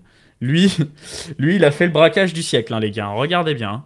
Il a mentionné zkSync, il leur a dit bon, bah, j'ai terminé de vider mes wallets, mes 350 wallets avec en moyenne 18 000 jetons par wallet. Donc le gars, il a tiré 1,2 million de dollars sur cet airdrop. Il a dit eh oh, merci les gars. il les a complètement dépouillés. Et ensuite, il a été hyper vocal sur comment il a fait. Il a dit j'avais une IP unique avec des cookies uniques, un cache unique pour chacun de mes wallets. Des utilisations variées de RPC, donc vous savez, les serveurs qui font l'interface entre vous et la blockchain. Des VPN différents hots. Ensuite, j'ai codé des bots IA pour interagir et tout. J'ai essayé de créer des faux comportements. Comme si c'était des vrais utilisateurs. Il a dépensé 30 Ethers en frais. Et 21K en infra. Et après, il a dit 200 Ethers utilisés pour les liquidités. Ouais, il avait déjà les moyens. Hein. Donc, il a vraiment envoyé du lourd. Et il a fait un braquage de zinzin. Voilà. Et du coup, il est très content de s'inventer sur les réseaux sociaux. Après, tu mets 600K... Enfin, tu mets quoi? Genre 700K dollars de liquidité, 20K d'infra. Tu mets genre 100K... Genre, en gros, il a littéralement mis genre 800 ou 900K, quoi. Pour farmer ça. Plus là le temps, etc. Donc, en vrai, c'est un bon rendement, on va pas se mentir. Mais clairement, c'est pas faisable pour la majorité des gens ici, quoi. Franchement, c'est un truc de malade. La guéguerre, si vous voulez, pour ceux qui n'ont pas compris, qu'est-ce que c'est que le Sibyl? Le Sibyl, c'est essayer de se faire passer pour... il a posé ses couilles, hein, de te couper, mais pour mettre autant... placer autant en liquidité pour farmer ce truc, plus payer autant d'infra, plus autant de fees, plus... Enfin, il était confiant de pas être Sibyl, hein. Alors, je vais faire un truc de malade, Léo. Je sais pas si les cams sont en bas à droite. Ouais. Mais je vais sur l'article Sibyl et comme j'ai la flemme de lire, je vais juste lui demander de me résumer avec le bot. On va attendre, on va voir. Juste que vous sachiez, le bot, il est un peu lent quand c'est la première fois que vous faites la requête sur l'article. Mais une fois que vous la refaites, elle est en cache et genre ça va beaucoup plus vite. Qu'est-ce qu'une attaque Sibyl? Une entité malveillante tente de contrôler ou manipuler un réseau à l'aide de multiples comptes ou nœuds. En gros, c'est une seule personne qui est derrière plusieurs entités virtuelles. C'est détecté comme plusieurs personnes au niveau du réseau, mais en fait, c'est qu'une seule personne derrière. Voilà. Et ça peut permettre pas mal de choses. Et là, en l'occurrence, ça permet de se faire passer pour plein de monde. Vu que zkSync a essayé de faire en sorte d'éviter les gens qui essaient de soutirer toute la valeur du protocole, et toi, derrière, tu essaies de te faire passer pour un vrai utilisateur. C'est pour ça qu'il a démultiplié les malices. Ensuite, Layer 0... Toujours, on met en place un système de proof of donation, c'est-à-dire que quand vous claimez votre airdrop, vous êtes obligé de payer une petite commission pour une donation. Les gens ont très mal pris. Ouais, je sais pas pourquoi. Très. C'est un truc de ouf, les gens, l'ingratitude, mais bon, bref. Ces dons sont destinés à Protocol Guild, qui est en fait une fondation pour permettre des développements sur Ethereum. Donc en fait, ça valorise les développements sur Ethereum, voilà. Mais les gens veulent le beurre et l'argent du beurre, donc ils n'ont pas aimé le fait de ne pas avoir le choix de donner. Ils auraient aimé pouvoir avoir le choix de le faire, ce qui aurait donné potentiellement moins d'1% des gens qui donnent, donc voilà. Voilà pour les actualités. Donc, airdrop zkSync, disons pour la majorité. Layer 0, pareil. Et en soi, de ce que j'ai compris, l'airdrop zkSync était plutôt bien fait, en tout cas de ce que disaient les gens. Je pense que les gens étaient beaucoup plus critiques par rapport à Layer 0. Vous nous dites ce que vous en pensez dans le chat. Mais je pense pas que... En fait, le problème de tous ces projets-là, c'est que, comme certains en parlaient, le truc, il arrive, il pop déjà une valo qui est énorme, quoi. Donc forcément, les gens se disent, mais quel est le upside sur ça? Et tu sais, le truc pop à 5-10 milliards, tu vas dire, on va aller où avec ça? Et du coup, les mecs, par réflexe, dump. D'autant plus que quand on est dans une période de consolidation comme maintenant, surtout en bad range, il y a une sorte d'incertitude qui se construit. Et par défaut, je pense que les gens préfèrent sécuriser le cash et le mettre en BTC, Ethereum ou en stablecoin, quoi, pour acheter le dip. Donc, ça m'étonne pas que ces jetons prennent, entre grands guillemets, aussi cher. Après, si on prend du recul, on a quand même des projets qui se lancent avec 4 milliards ou 6 milliards de FDV cash pistache, quoi. Donc, voilà, j'ai pas d'avis sur ces airdrops. Très franchement, j'ai pas trop fait partie de ça. J'ai pas trop farmé. Enfin, j'y ai pas touché pour être honnête. Donc voilà, j'ai farmé d'autres trucs. Mais quel est votre ressenti, les potes? dans le chat. Ouais, comment vous les trouvez ces airdrops en ce moment? Est-ce que vous en pouvez plus? Est-ce que c'est pas la fin de la méta airdrop? J'aimerais bien avoir votre avis aussi. N'hésite pas à afficher dans le chat les réponses. Et en attendant qu'ils nous répondent, j'enchaîne. Hein. Parce que, en fait, le problème, c'est que les gens jugent la qualité de l'airdrop à combien ils ont pris, tous chacun. Mais le problème, c'est que quand t'as des trucs, enfin, quand t'as des projets qui sont farmés par autant de personnes, tu peux pas t'attendre à prendre un énorme airdrop. Là où tu peux prendre un énorme airdrop, c'est un airdrop auquel personne s'y attend, ou que c'est un projet assez, entre grands guillemets, underground, ou qui a peu d'attention, qui se révèle très qualitatif et qui obtient beaucoup de traction, mais tu peux pas t'attendre à un énorme airdrop sur un truc dont la terre entière a parlé et expliqué comment le farmer sur Twitter, quoi. Enfin, je sais pas comment vous le ressentez, mais enfin, pour moi, c'est de la logique. Jito, qui était un très bel airdrop que j'ai touché, ça m'a payé parce que juste très très peu de gens en parlaient et que le nombre de personnes éligibles était très limité. Tout à fait. Donc voilà, il y a des gens qui n'en peuvent plus, qui revoient le bout, il y a des gens qui veulent pas farmer les airdrops parce qu'ils ont peur de perdre du temps. C'est de l'argent entre grands guillemets gratuits, donc je pense que c'est bien pour la majorité des gens qui n'ont pas trop de fonds de s'essayer à ça et surtout de se faire un capital de départ, quoi. Mais je pense que le truc de les airdrops me rendent richissime et ça change ma vie, ça va être de moins en moins le cas, sauf encore une fois pour des projets un peu surprises qui ne dévoilent pas de stratégie de points ou d'airdrop et qui... Jito, c'était ça, il n'y a même pas de système de points ou de quoi que ce soit, c'était justement la surprise qui a payé. Uniswap, c'était pareil. Paraswap à l'époque c'était globalement pareil de ce que je comprends. Aussi, Arbitrum, enfin en fait tous les trucs qui payent c'est des trucs auxquels personne s'y attend et tout le monde a essayé de faire des actions qui sont relativement légitimes et organiques plutôt que du spam parce qu'on sait qu'il va y avoir un airdrop et qu'on essaie de se positionner dessus. Donc c'est pour ça que je pense qu'il y a un truc qui est assez intéressant, c'est de pas utiliser 10 milliards de wallets et d'essayer de construire une sorte d'historique sur ce wallet, c'est-à-dire d'utiliser des trucs de manière organique, naturelle normalement, quoi. Et de faire plein de choses en fait, d'aller sur la DeFi, d'aller sur plusieurs chaînes, etc. Parce que je pense que tôt ou tard il y aura un projet qui va peut-être faire pas de système de points etc. et qui finira par juste payer ces gens-là en fait. Ouais. Enfin, je pense que du coup, enfin beaucoup en parlaient, mais que l'historique de ton wallet et à quel point tu as interagi avec quel volume, etc. te payera tôt ou tard par un truc un peu surprise, quoi. Donc, enfin, c'est pas un truc sur lequel il faut mettre énormément d'attente, mais je pense que c'est ça qui est peut-être le plus susceptible de te payer, peut-être par une attaque vampire d'une certaine manière. Après, je sais plus si ça se fait trop, hein, honnêtement. Mais je sais pas. Tu vois l'approche de, je sais pas, je suis un mec, je fais du swap. Et ben je vais récompenser tous les gens qui ont eu l'airdrop de l'autre truc de swap ou qui détiennent des jetons de l'autre truc de swap ou qui interagissent régulièrement, tu vois. Si, bah de toute façon, il y a eu des règles comme ça, ouais. Ça va dépendre des projets, mais de toute façon, il y a toujours des gens qui vont dire c'est bien, d'autres qui vont dire c'est pas bien, et voilà. On va parler maintenant de Layer 2, de Layer 3 et de Layer N, plus l'infini. Pourquoi je vous dis ça ? Parce que, si tu veux, je vous raconte un peu ma vie. Allez.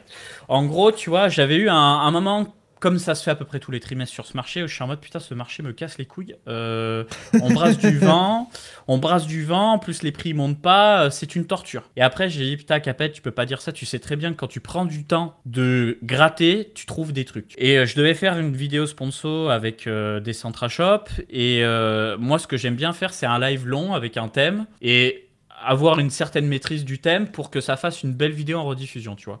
Et le thème, en l'occurrence, c'était un peu comparaison Ethereum et Solana. Donc, j'ai sorti un premier épisode à ce sujet sur ma chaîne. Et j'essaie de comprendre un peu plus ces histoires de transactions par seconde, de les visions modulaires versus monolithiques, etc. Bref. Et donc, déjà, ce que j'en ai conclu, c'est que pour le moment, Solana scale mieux que Ethereum et Rollup compris. Mais il y a un mais, c'est en train de changer. Déjà, ce qu'on voit, c'est qu'on a un roll-up type Xai qui, à lui seul, fait environ 100 transactions par seconde, constantes, tous les jours. Je connais peu, c'est quoi exactement ce que je crois? C'est un Layer 3 basé sur la tech Arbitrum qui a fait un gros airdrop et qui est dédié au gaming. Et qui a customisé justement les paramètres de Arbitrum pour avoir moins de latence et plus de TPS pour du gaming. Voilà, donc qu'on se le dise, je n'ai aucune putain d'idée de quelle est l'application sur Xai qui fait du 100 transactions par seconde. Je pense que c'est du gros bullshit. Mais la bonne nouvelle, c'est que comme les gens n'en ont pas la moindre idée non plus, eux, qu'est-ce qu'ils voient?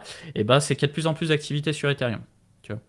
Ce qui fait que le scaling factor augmente. Donc le scaling factor, c'est quoi? C'est à quel point on multiplie la capacité transactionnelle d'Ethereum grâce au rollup.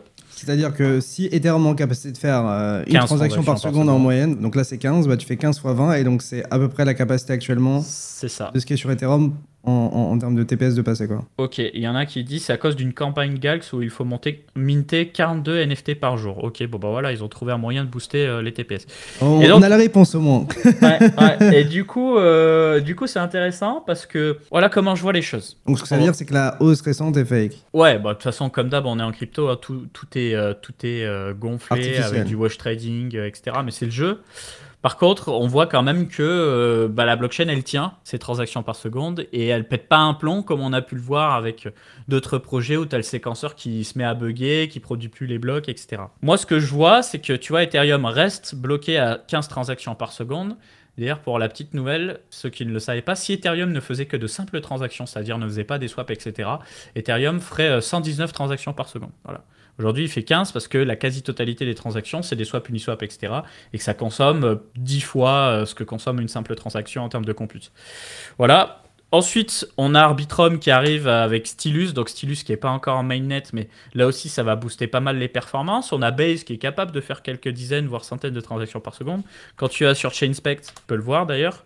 Voilà, chainspect.app. Je laisse charger, il a un peu de mal.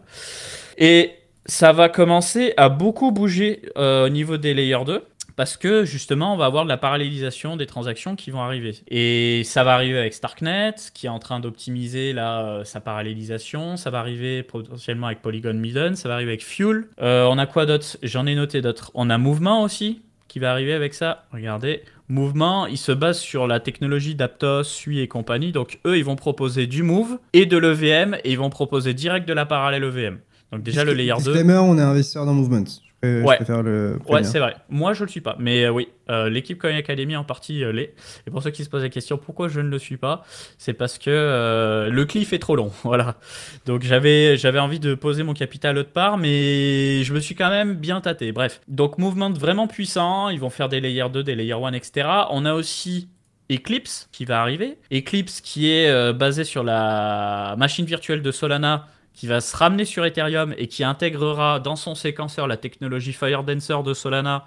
Donc ça va encore décupler les capacités du truc. Donc en fait, on va se retrouver avec des VM surpuissantes là, qui vont arriver sous forme de layer 2. On a Mega ETH aussi qui est un peu l'équivalent de Monad, mais sous forme de layer 2, avec pareil de la parallèle EVM. Tu vois, il parle de millisecondes de latence, donc à mon avis, on va avoir du 50 millisecondes de création de blocs, 5000 transactions par seconde. On a layer N aussi qui va arriver. Bref, tout ce qui va être Eclipse Movement, le TGE, donc sortie du jeton, ça va être, je pense, dernier trimestre de 2024. Donc tous les projets de parallèle EVM, ils vont sortir dernier trimestre de 2024. Et si Base, Arbitrum et compagnie ne se bougent pas le cul, ils vont se faire déglinguer, parce que justement, t'as ces layers-là qui vont arriver avec 10 à 50 fois plus de capacité transactionnelle qu'eux. Après, est-ce que la capacité est l'unique métrique à observer? Parce que tu peux avoir une capacité infinie, mais genre un besoin nul. Ouais, je suis d'accord. Enfin, une demande et ça, on le verra. Ça, on le verra. Mais en tout cas, je m'attends à ce que, tu vois, aujourd'hui, Ethereum, c'est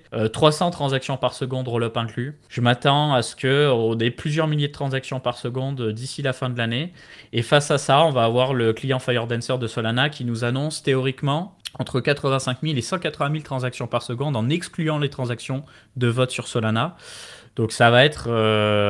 Ils nous avaient dit Q4 2024. Ouais, c'est ça, Q4 2024. Pour FireDancer. Donc tout va... En fait, dernier trimestre 2024, il va y avoir des gros bangers qui vont sortir. Bah surtout, on a les élections américaines. En fait, nous, des infos qu'on a, il y a plein de tes jeux de coins qui vont arriver après l'été. On va avoir les élections américaines. Il y a plein de choses qui vont se chapeauter pour la fin d'année. De ce que nous, on voit, hein, ça veut pas dire que le marché va nécessairement pump, mais en tout cas, il y a beaucoup de gens qui essayent de timer la fin d'année comme un moment opportun pour avoir de la visibilité et peut-être un marché peut-être plus clément. Oui, et on me parlait de l'histoire Kraken, alors ouais, je vous la fais très courte. Un TGE, juste les gars, pour vous le sachiez, c'est un Token Generation Event. Donc en gros, c'est quand le jeton est créé et la plupart du temps quand le jeton est donc listé.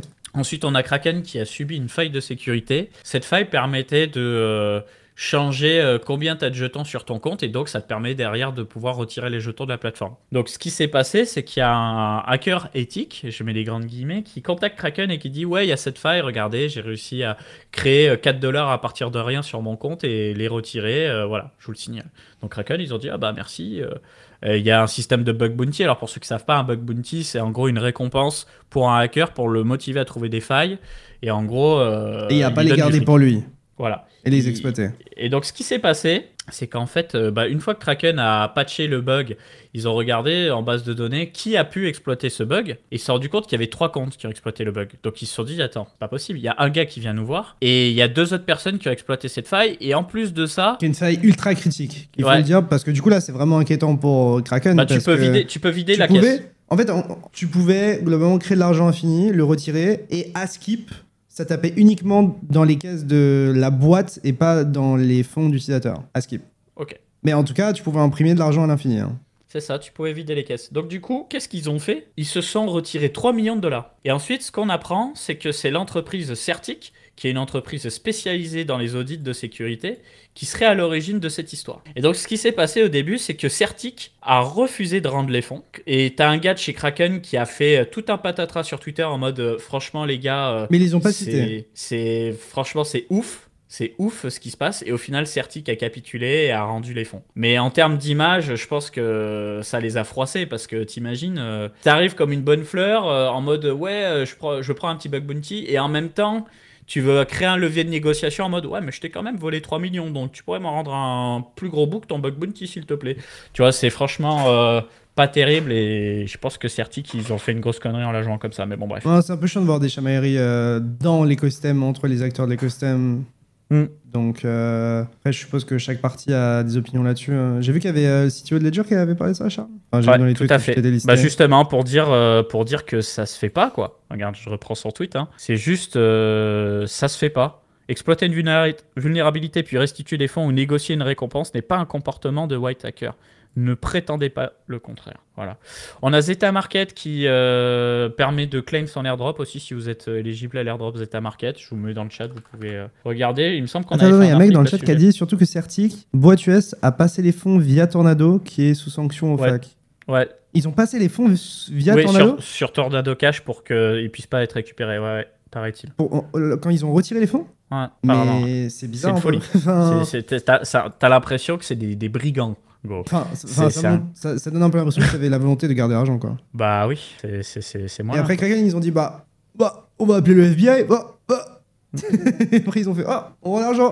Ensuite, on a un thread que j'ai trouvé intéressant, même si c'est très technique, qui nous parle de la prochaine mise à jour pour le premier trimestre 2025, qui s'appelle Ethereum Pectra, où ça va être pas mal de petites optimisations qui ont été faites. Ouais, franchement, TX Analyzor, je le regarde souvent et il a souvent des remarques qui sont très intéressantes. Voilà, donc des optimisations au niveau de l'account abstraction qui vont permettre des nouveaux usages, des optimisations au niveau de la sécurité aussi, des optimisations qui vont permettre aux layer 2 d'être un petit peu plus efficient. Donc c'est très technique et moi je dirais que le plus important c'est ça, on en avait déjà parlé dans une émission mais je le répète, c'est que jusqu'à présent un validateur de blocs sur Ethereum détient environ 32 Ethers et donc ça fait qu'aujourd'hui quand tu vas sur Beacon Chain, voilà, tu peux voir qu'on a 1 million de validateurs sur Ethereum, un peu plus d'1 million, donc ça fait que quand tu as une entreprise qui a pour habitude de gérer des validateurs, ça fait que tu gères beaucoup de validateurs et ça peut devenir vite un vrai bourbier.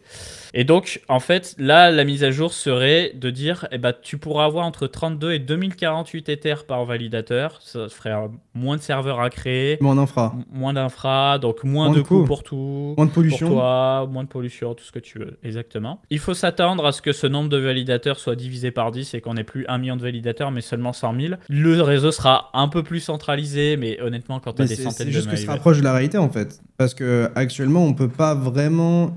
Enfin, je pense qu'on peut les identifier, mais du coup, ça veut dire que ce nombre de validateurs, il est faux d'une certaine manière. Enfin, en tout cas, ça représente pas le nombre d'humains qui valident Donc ils sont Mais, sur la chaîne. mais ça, c'est même pas très grave, c'est juste qu'en fait, ça fait trop de validateurs et que je pense que ça peut avoir un impact négatif sur les performances du réseau Ethereum parce que l'information, elle va bouger dans tous les sens et que bah, en mettant moins de validateurs, enfin en poussant à avoir un peu moins de validateurs, ça peut peut-être booster les perfs, ça facilite le travail de validation, de mise à jour des clients, etc. etc. Donc au final, c'est plutôt positif. Donc je vous laisserai lire après, honnêtement, pourquoi je vous fais pas une vulgarisation du trade, c'est que c'est tellement technique que ça va même pas vous intéresser pour les trois quarts, donc je laisserai simplement les curieux regarder ça. On a Aleph Zero aussi qui est un Layer 1 performant basé sur la technologie de Polkadot, qui va lancer un Layer 2 basé sur la technologie d'Arbitrum, avec un protocole de messagerie qui permettra une interopérabilité parfaite entre Aleph Zero et ce Layer 2 Ethereum, ce qui fait qu'Aleph Zero s'expose là aussi à l'écosystème Ethereum en devenant EVM compatible via ce Layer 2. Et apparemment, ils vont faire aussi un layer de privacy sur ce layer 2. Et je pense qu'on est pas mal au niveau de mes notes. Ouais, on est pas mal. J'avais noté d'autres. Il y a d'autres clients sur Solana qui vont sortir aussi, mais ça, on s'en bat les couilles. Si, il y a ça que j'ai trouvé stylé, pardon. Tu as Magic Block qui ont customisé un validateur de blocs sur Solana de sorte à ce que la création des blocs ne mette pas, comme à son habitude, environ 400 millisecondes, mais plutôt 50 millisecondes par bloc. Ça veut dire qu'on a en fait la possibilité potentiellement d'avoir 20 blocs par seconde. Et là, on peut commencer à avoir des jeux totalement on-chain intéressants. Tu vois, par exemple, là, on peut voir un petit personnage se balader sur un espèce de... Tu vois, de... Tout est on-chain, quoi. De pas en chaque pas. mouvement est logué sur la blockchain. Ouais. Comme un jeu Pokémon. Pour ceux qui ont joué à Pokémon sur Game Boy, sauf que là, c'est en 3D, tu vois. Pour stocker les coordonnées du joueur, je suppose. Voilà. Les actions, les items. Tout est stocké sur la chaîne et ça peut permettre des nouveaux usages, du coup. Donc, c'est pas encore live. Est-ce que c'est l'objectif de la blockchain? Bah, ça dépend. Ça peut devenir intéressant. Faut juste penser à des cas d'usage. Mais en tout cas, ouais, si Solana arrive à faire ça, il y a pas mal de Layer 2 et Layer 1 dédiés gaming qui vont se prendre une grosse tarte dans la gueule, là, hein. Parce que là, faut y arriver à avoir ce niveau de performance. Voilà, et c'est encore à 16Z qui est derrière tout ça. Encore et toujours. Écoute, moi j'ai terminé sur la partie fonda. J'espère que vous avez aimé. Vous me le dites en commentaire pour ceux qui nous écoutent sur YouTube et je vais te laisser enchaîner sur la partie, la partie trading. Je voulais peut-être juste prendre 2-3 questions dans le chat. Est-ce qu'il y a des trucs, ou même comprendre un petit peu ce que vous regardez en ce moment. Est-ce que vous faites quelque chose sur le marché? Est-ce que vous faites absolument rien? Est-ce que vous tradez? Est-ce que vous farmez des airdrops? Est-ce que vous regardez des projets en particulier? Juste un peu prendre la température, etc. Dites-nous dans le chat, comme ça au moins on... À chaque fois on dit il faut faire interagir le chat, faut qu'on parle, peut-être le moment. Merci pour le sub en tout cas. Je me coupe les veines actuellement, parfait. Nickel. Non bien sûr, ne fais pas ça mon ref. Je révise mon dernier partiel. Ça va recharger, ça accumule.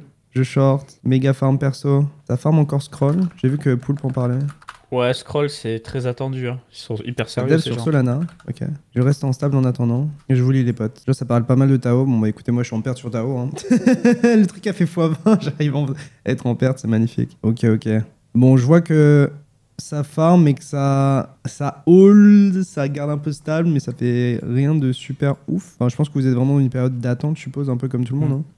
On attend Avail, ouais, beaucoup de gens qui disent Avail, c'est pour quand? Je sais pas trop, c'est vrai que ça traîne un peu la patte. Déçu par les perfs des cryptos liés à l'intelligence artificielle, alors qu'NVIDIA déchire tout. Très frustrant. On se boit une binge à Starknet CC, il y a moyen, parce qu'on sera à ETHCC. On sera à ETHCC à Bruxelles. On sera à ETHCC, à Starknet CC et probablement au Nebular Summit, pas toute l'équipe je pense, mais... Starknet CC, c'est quoi les dates? C'est en même temps que le THCC je crois. C'est genre en même temps ou c'est juste avant ou juste après? Il me semble que c'est en même temps cette année. 10 juillet, ouais. Ok, on sera là. Hein. Il y a des gens qui viennent à Bruxelles du coup dans le chat pour le THCC? Parce que c'est un peu la conf européenne Ethereum avec des gens tech quoi. Et pas que des VC. On veut trop make it en quelques semaines. Ah bah, devine. C'est vrai, ça sort quand Avail là, putain. J'ai give up. Je pense qu'ils essaient de timer le marché de toute façon, ouais. Est-ce qu'on parlerait pas un petit peu marché? Ouais. Ça va être une grande émission aujourd'hui. Hein. Putain, je te laisse mettre ton écran. On est bon. Je vais peut-être... Ouais, je vais peut-être enlever le logo en haut à droite comme ça. Hop, voilà.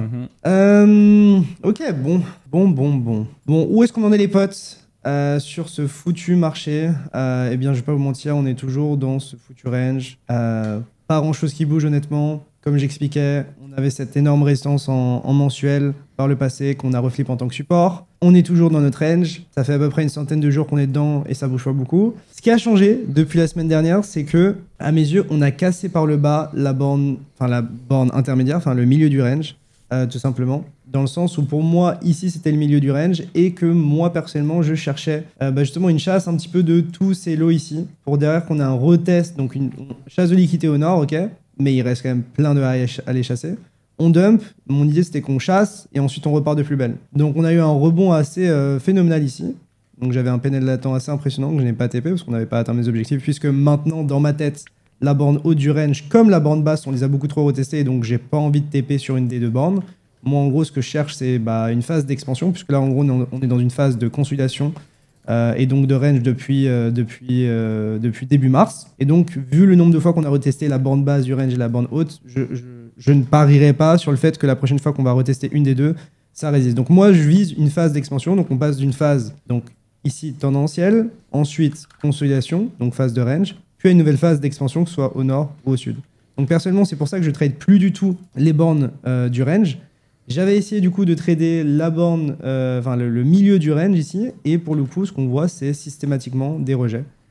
Et ici d'ailleurs on a eu un retest parfait du milieu de range en tant que résistance. Donc sincèrement c'est pas beau et c'est assez inquiétant dans le sens où comme je l'expliquais je pense pas que lorsqu'on ira tester la bande rouge ou la bande verte ça résistera. Donc ce qui fait de ce niveau vert une sacrée inquiétude puisque si jamais on le reteste je pense qu'il y a de bonnes chances qu'on le pète vers le bas et qu'on aille beaucoup plus bas.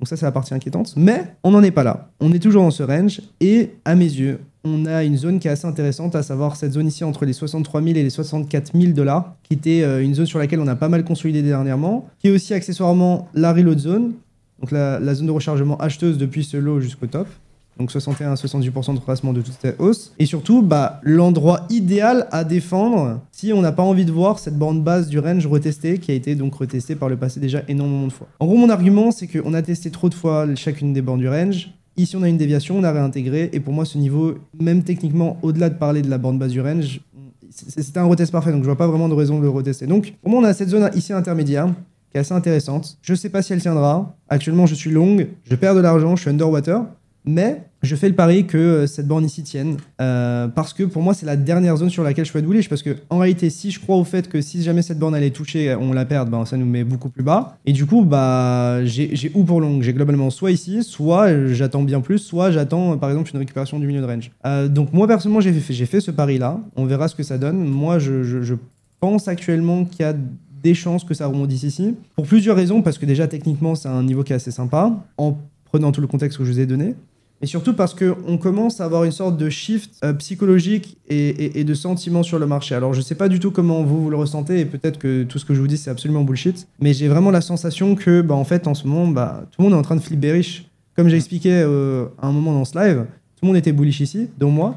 Et maintenant qu'on redescend ici alors qu'on n'a toujours pas cassé de low significatif, donc on est toujours dans notre range et on fait toujours des creux de plus en plus haut, on devrait devenir super bearish. Donc sur Twitter, je vois que les posts sont assez bearish et donc pour moi ici c'est une bonne zone à défendre. Donc c'est pour ça que moi je fais ce pari que ça va tenir. Si on commence à avoir de l'acceptation en dessous, je pense qu'on irait accélérer. Et à ce moment-là, si jamais on perd ce niveau-là, pour moi ça devient assez inquiétant parce qu'on sort d'une consolidation de 100 jours, peut-être plus, ça dépendra de quand on en sortira. Et donc jamais j'irai m'opposer à une phase d'expansion suite à une consolidation qui est aussi longue. Ce que je veux dire par là, c'est que quand ça va partir dans un des deux sens, que ce soit au nord ou au sud, ça va partir super fort parce que les gens ont été habitués à trader ce range-là, donc vont continuer à le trader, sont habitués à une baisse de la volatilité et lorsque celle-ci va reprendre, globalement, on va tous se faire éclater. Donc, moi, mon biais item frame reste bull.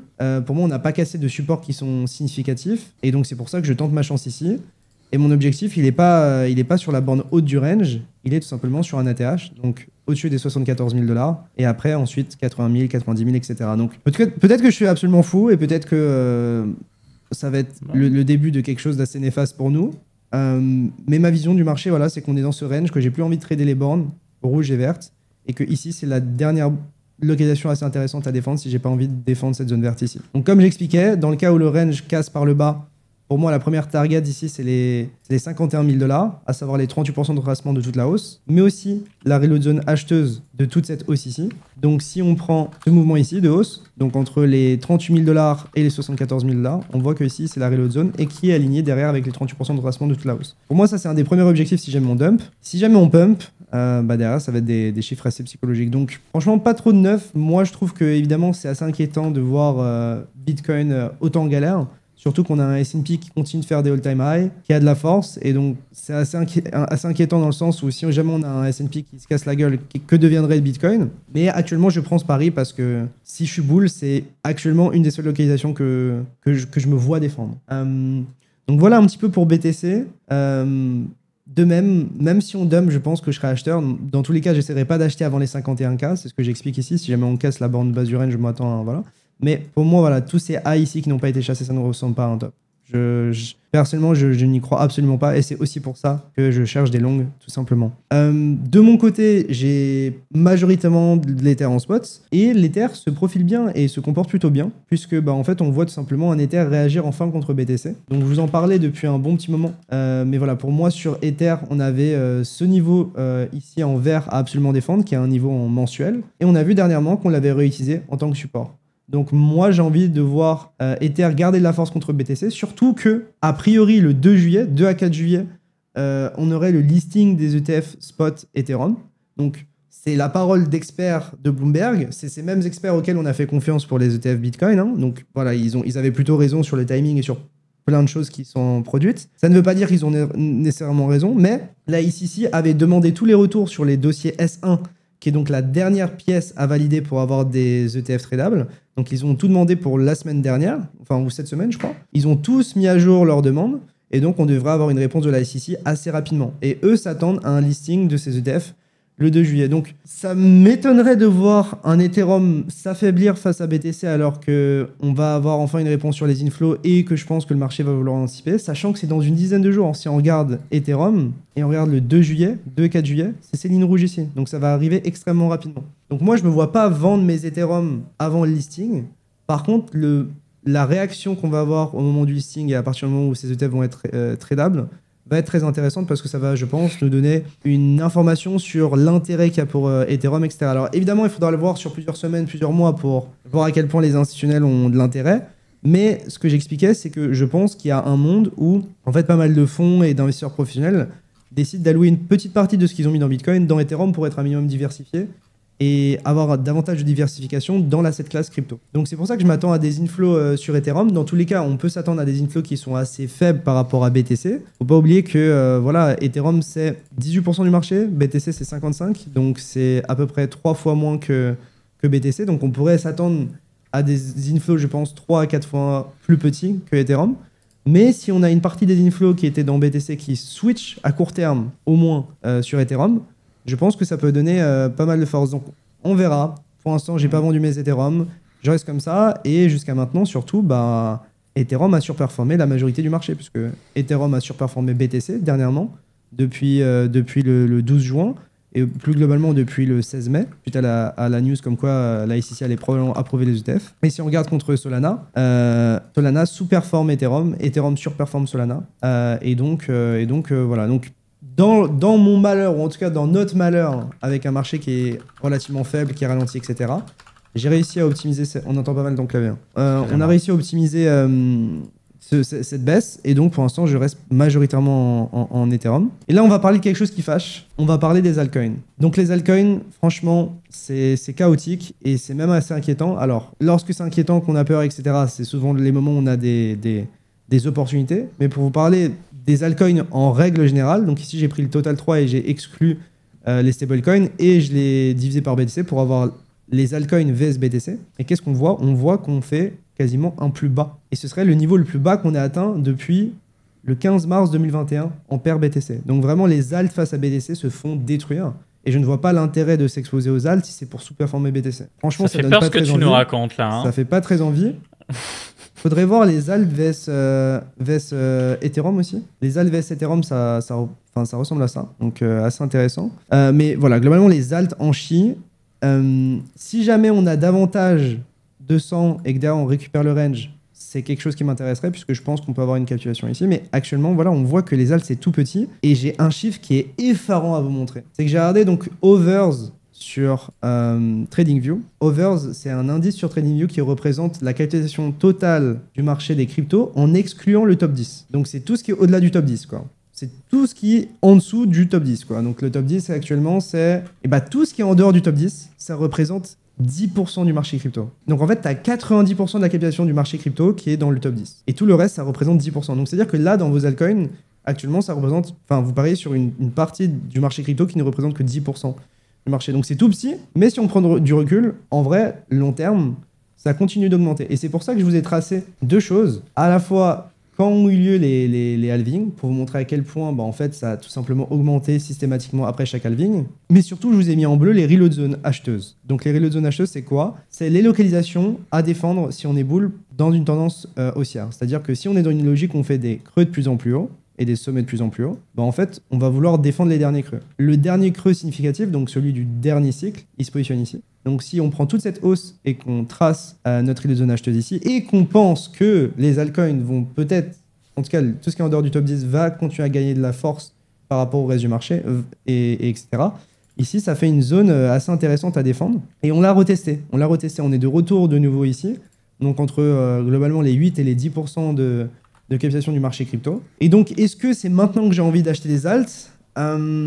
C'est compliqué de le faire alors qu'on n'a pas une décision du métronome Bitcoin, dans le sens où tant que Bitcoin n'a pas vraiment pris de décision par rapport à ce range-là, c'est vraiment de la pure anticipation. Donc d'un point de vue trader, pour moi, c'est compliqué. D'un point de vue investisseur, ça peut un peu plus se tenir, mais c'est compliqué quand même. Donc tant qu'on n'a pas un BTC qui prend une décision, c'est compliqué. Et surtout, il faut un Ethereum qui continue de surperformer Bitcoin pour que ça ait lieu. Pour moi, le meilleur contexte, c'est un Bitcoin qui est haussier, un Ethereum qui surperforme Bitcoin, et derrière, possiblement un run qui ralentit un petit peu du côté d'Ethereum pour avoir de la liquidité qui rentre enfin dans les altcoins, et aussi des prix qui sont effarants sur BTC et Ethereum pour attirer du normisme. Donc on n'y est pas encore, mais j'avoue qu'il y a des opportunités qui font réfléchir. Je pensais notamment à Fetch qui nous a atteint les 1.10 après avoir atteint les 3.45. Donc voilà, j'ai failli acheter cette zone, je ne l'ai pas fait.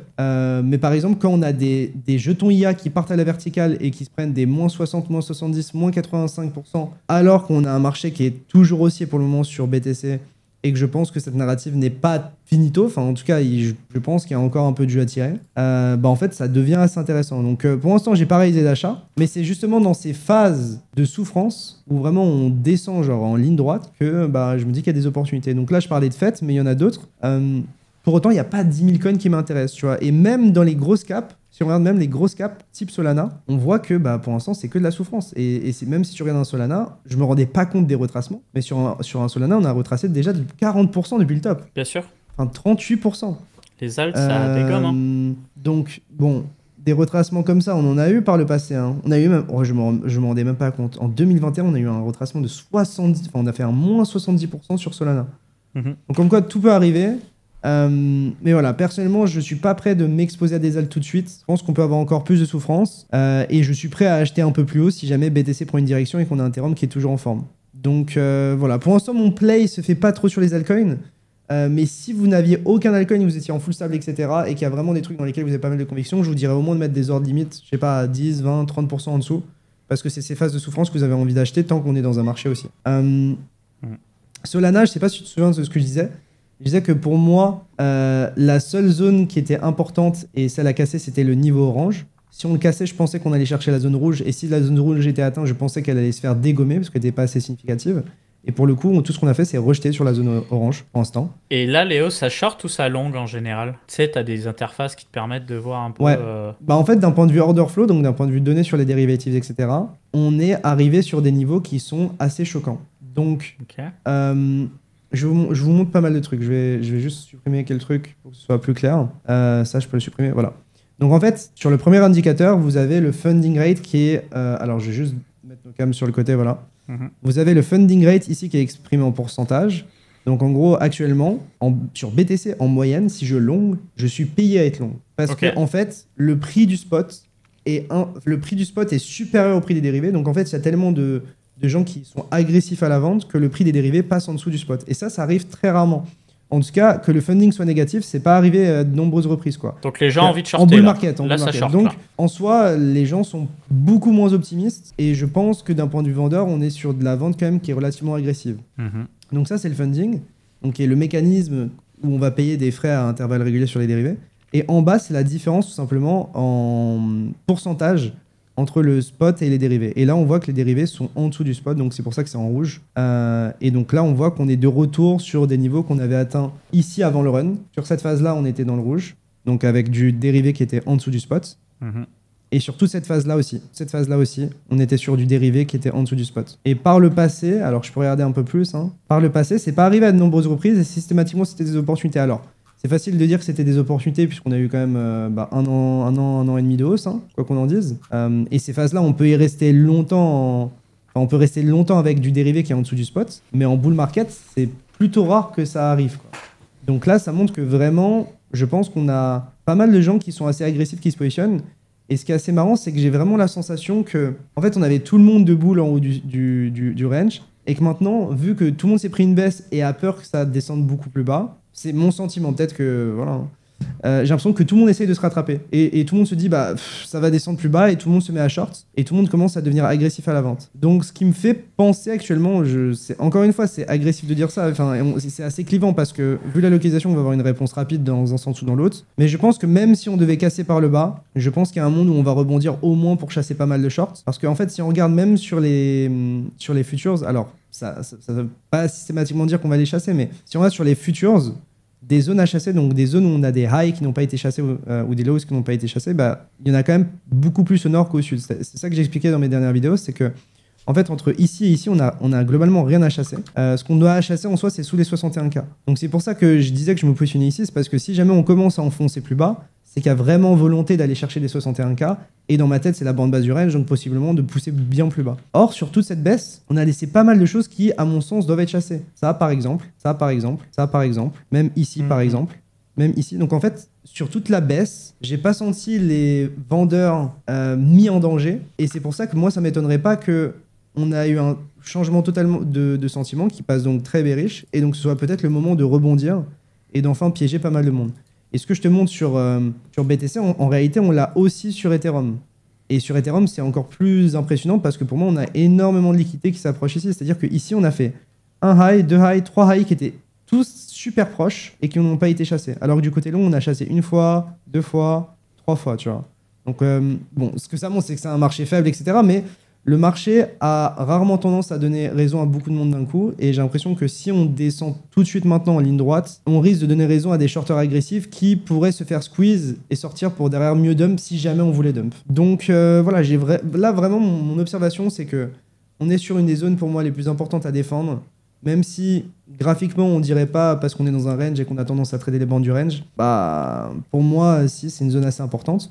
Et surtout, on a un changement de sentiment. Et donc, rien que de cette observation, c'est pour moi le plus important. Et c'est surtout ça qui a un impact sur le reste du marché. Parce qu'en réalité, les alts vont pas se faire exploser a priori si on a un BTC qui rebondit, quoi.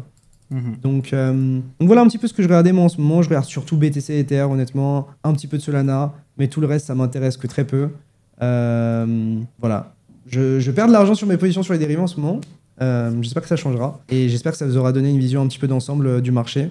J'ai essayé de faire pas trop long et peut-être que je me suis répété à de nombreuses reprises, mais c'est le fond de ma pensée. Il y a Anatoly qui a sorti un article pour parler de programmes asynchrones. Va falloir que je lise ça. Il se passe pas mal de choses sur Solana.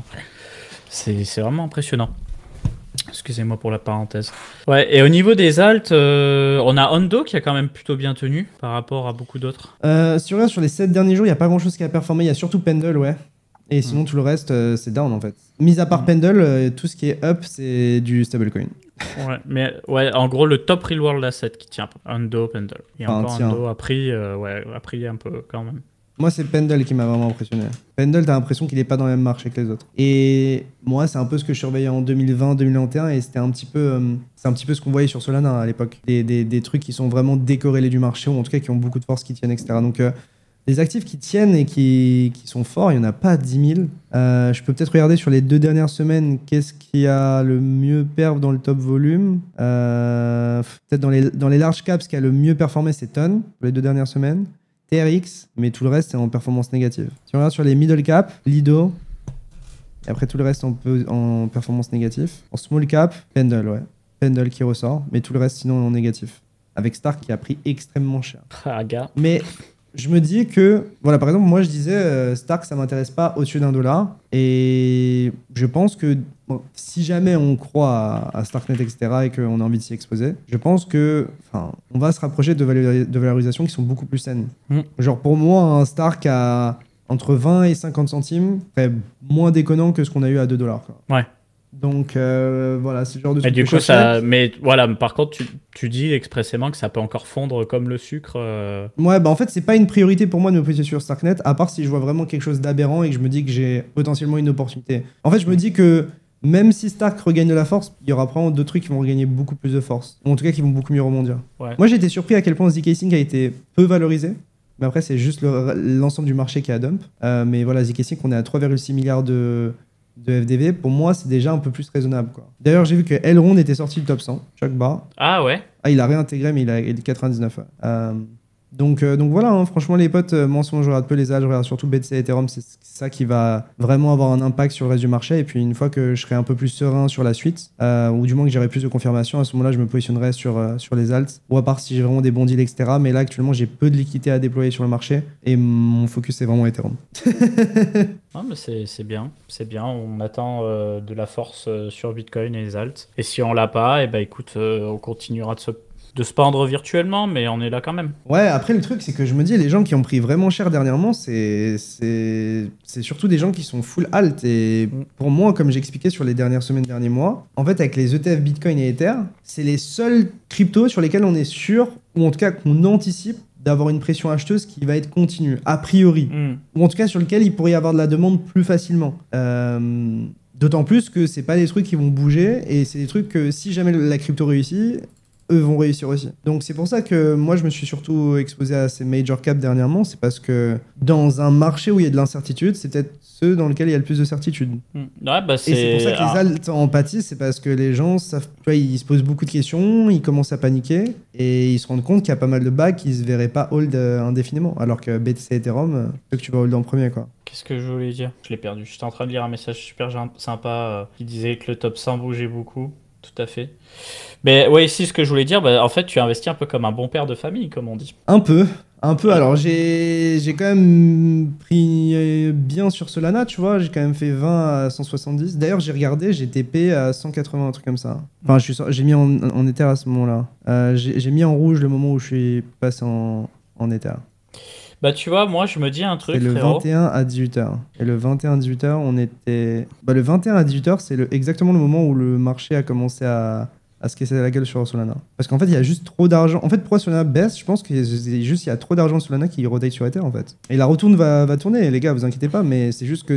En réalité, sur Solana, on peut retracer à 70-90 chill, quoi. Je sais pas si ça ira, honnêtement, mais on verra. Moi, sur Solana, il y a plusieurs trucs que j'avais envie de long. Soit long ici, mais j'ai coupé. Soit si on a une chasse comme ça, avec un gros rebond, racheter le reclaim des $130. Sinon acheter sous les 90. Donc à chaque fois, vous voyez, c'est pas genre j'achète ce prix-là, c'est j'achète si ce prix-là fait ci ou ça. Mis à part des gros niveaux de retracement qui sont assez intéressants en high time frame et qui me disent ok, t'achètes les yeux fermés si tu crois toujours au truc, quoi. En tout cas, le marché J'ai parlé du marché, je t'ai éteint le moral là. non, pas du tout. Il y a la fatigue aussi, on va pas se mentir.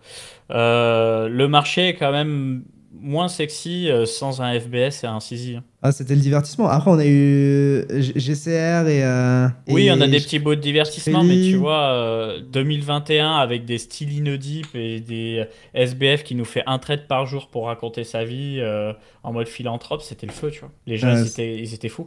Avec Ça les manque de scammers et les gourou. menteurs, ça nous manque, quoi. Ça manque de gourou. Le seul gourou qu'on a, c'est Trump, vite fait, quoi. Et en fait, les gens s'en tapent les couilles complets. Et après, des Golemons type Ansem qui nous parlent de Mincoin, quoi. Paye ton gourou, tu vois.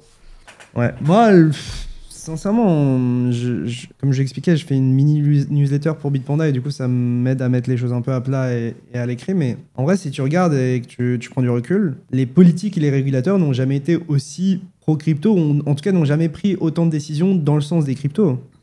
Côté US, ouais. Parce que côté Ouais, européen, surtout US. Oui, y a bah après, Krejci, européen, c'est presque insignifiant maintenant. Bah ouais, c'est terrible, c'est hein. problématique. C'est problématique. Terrible.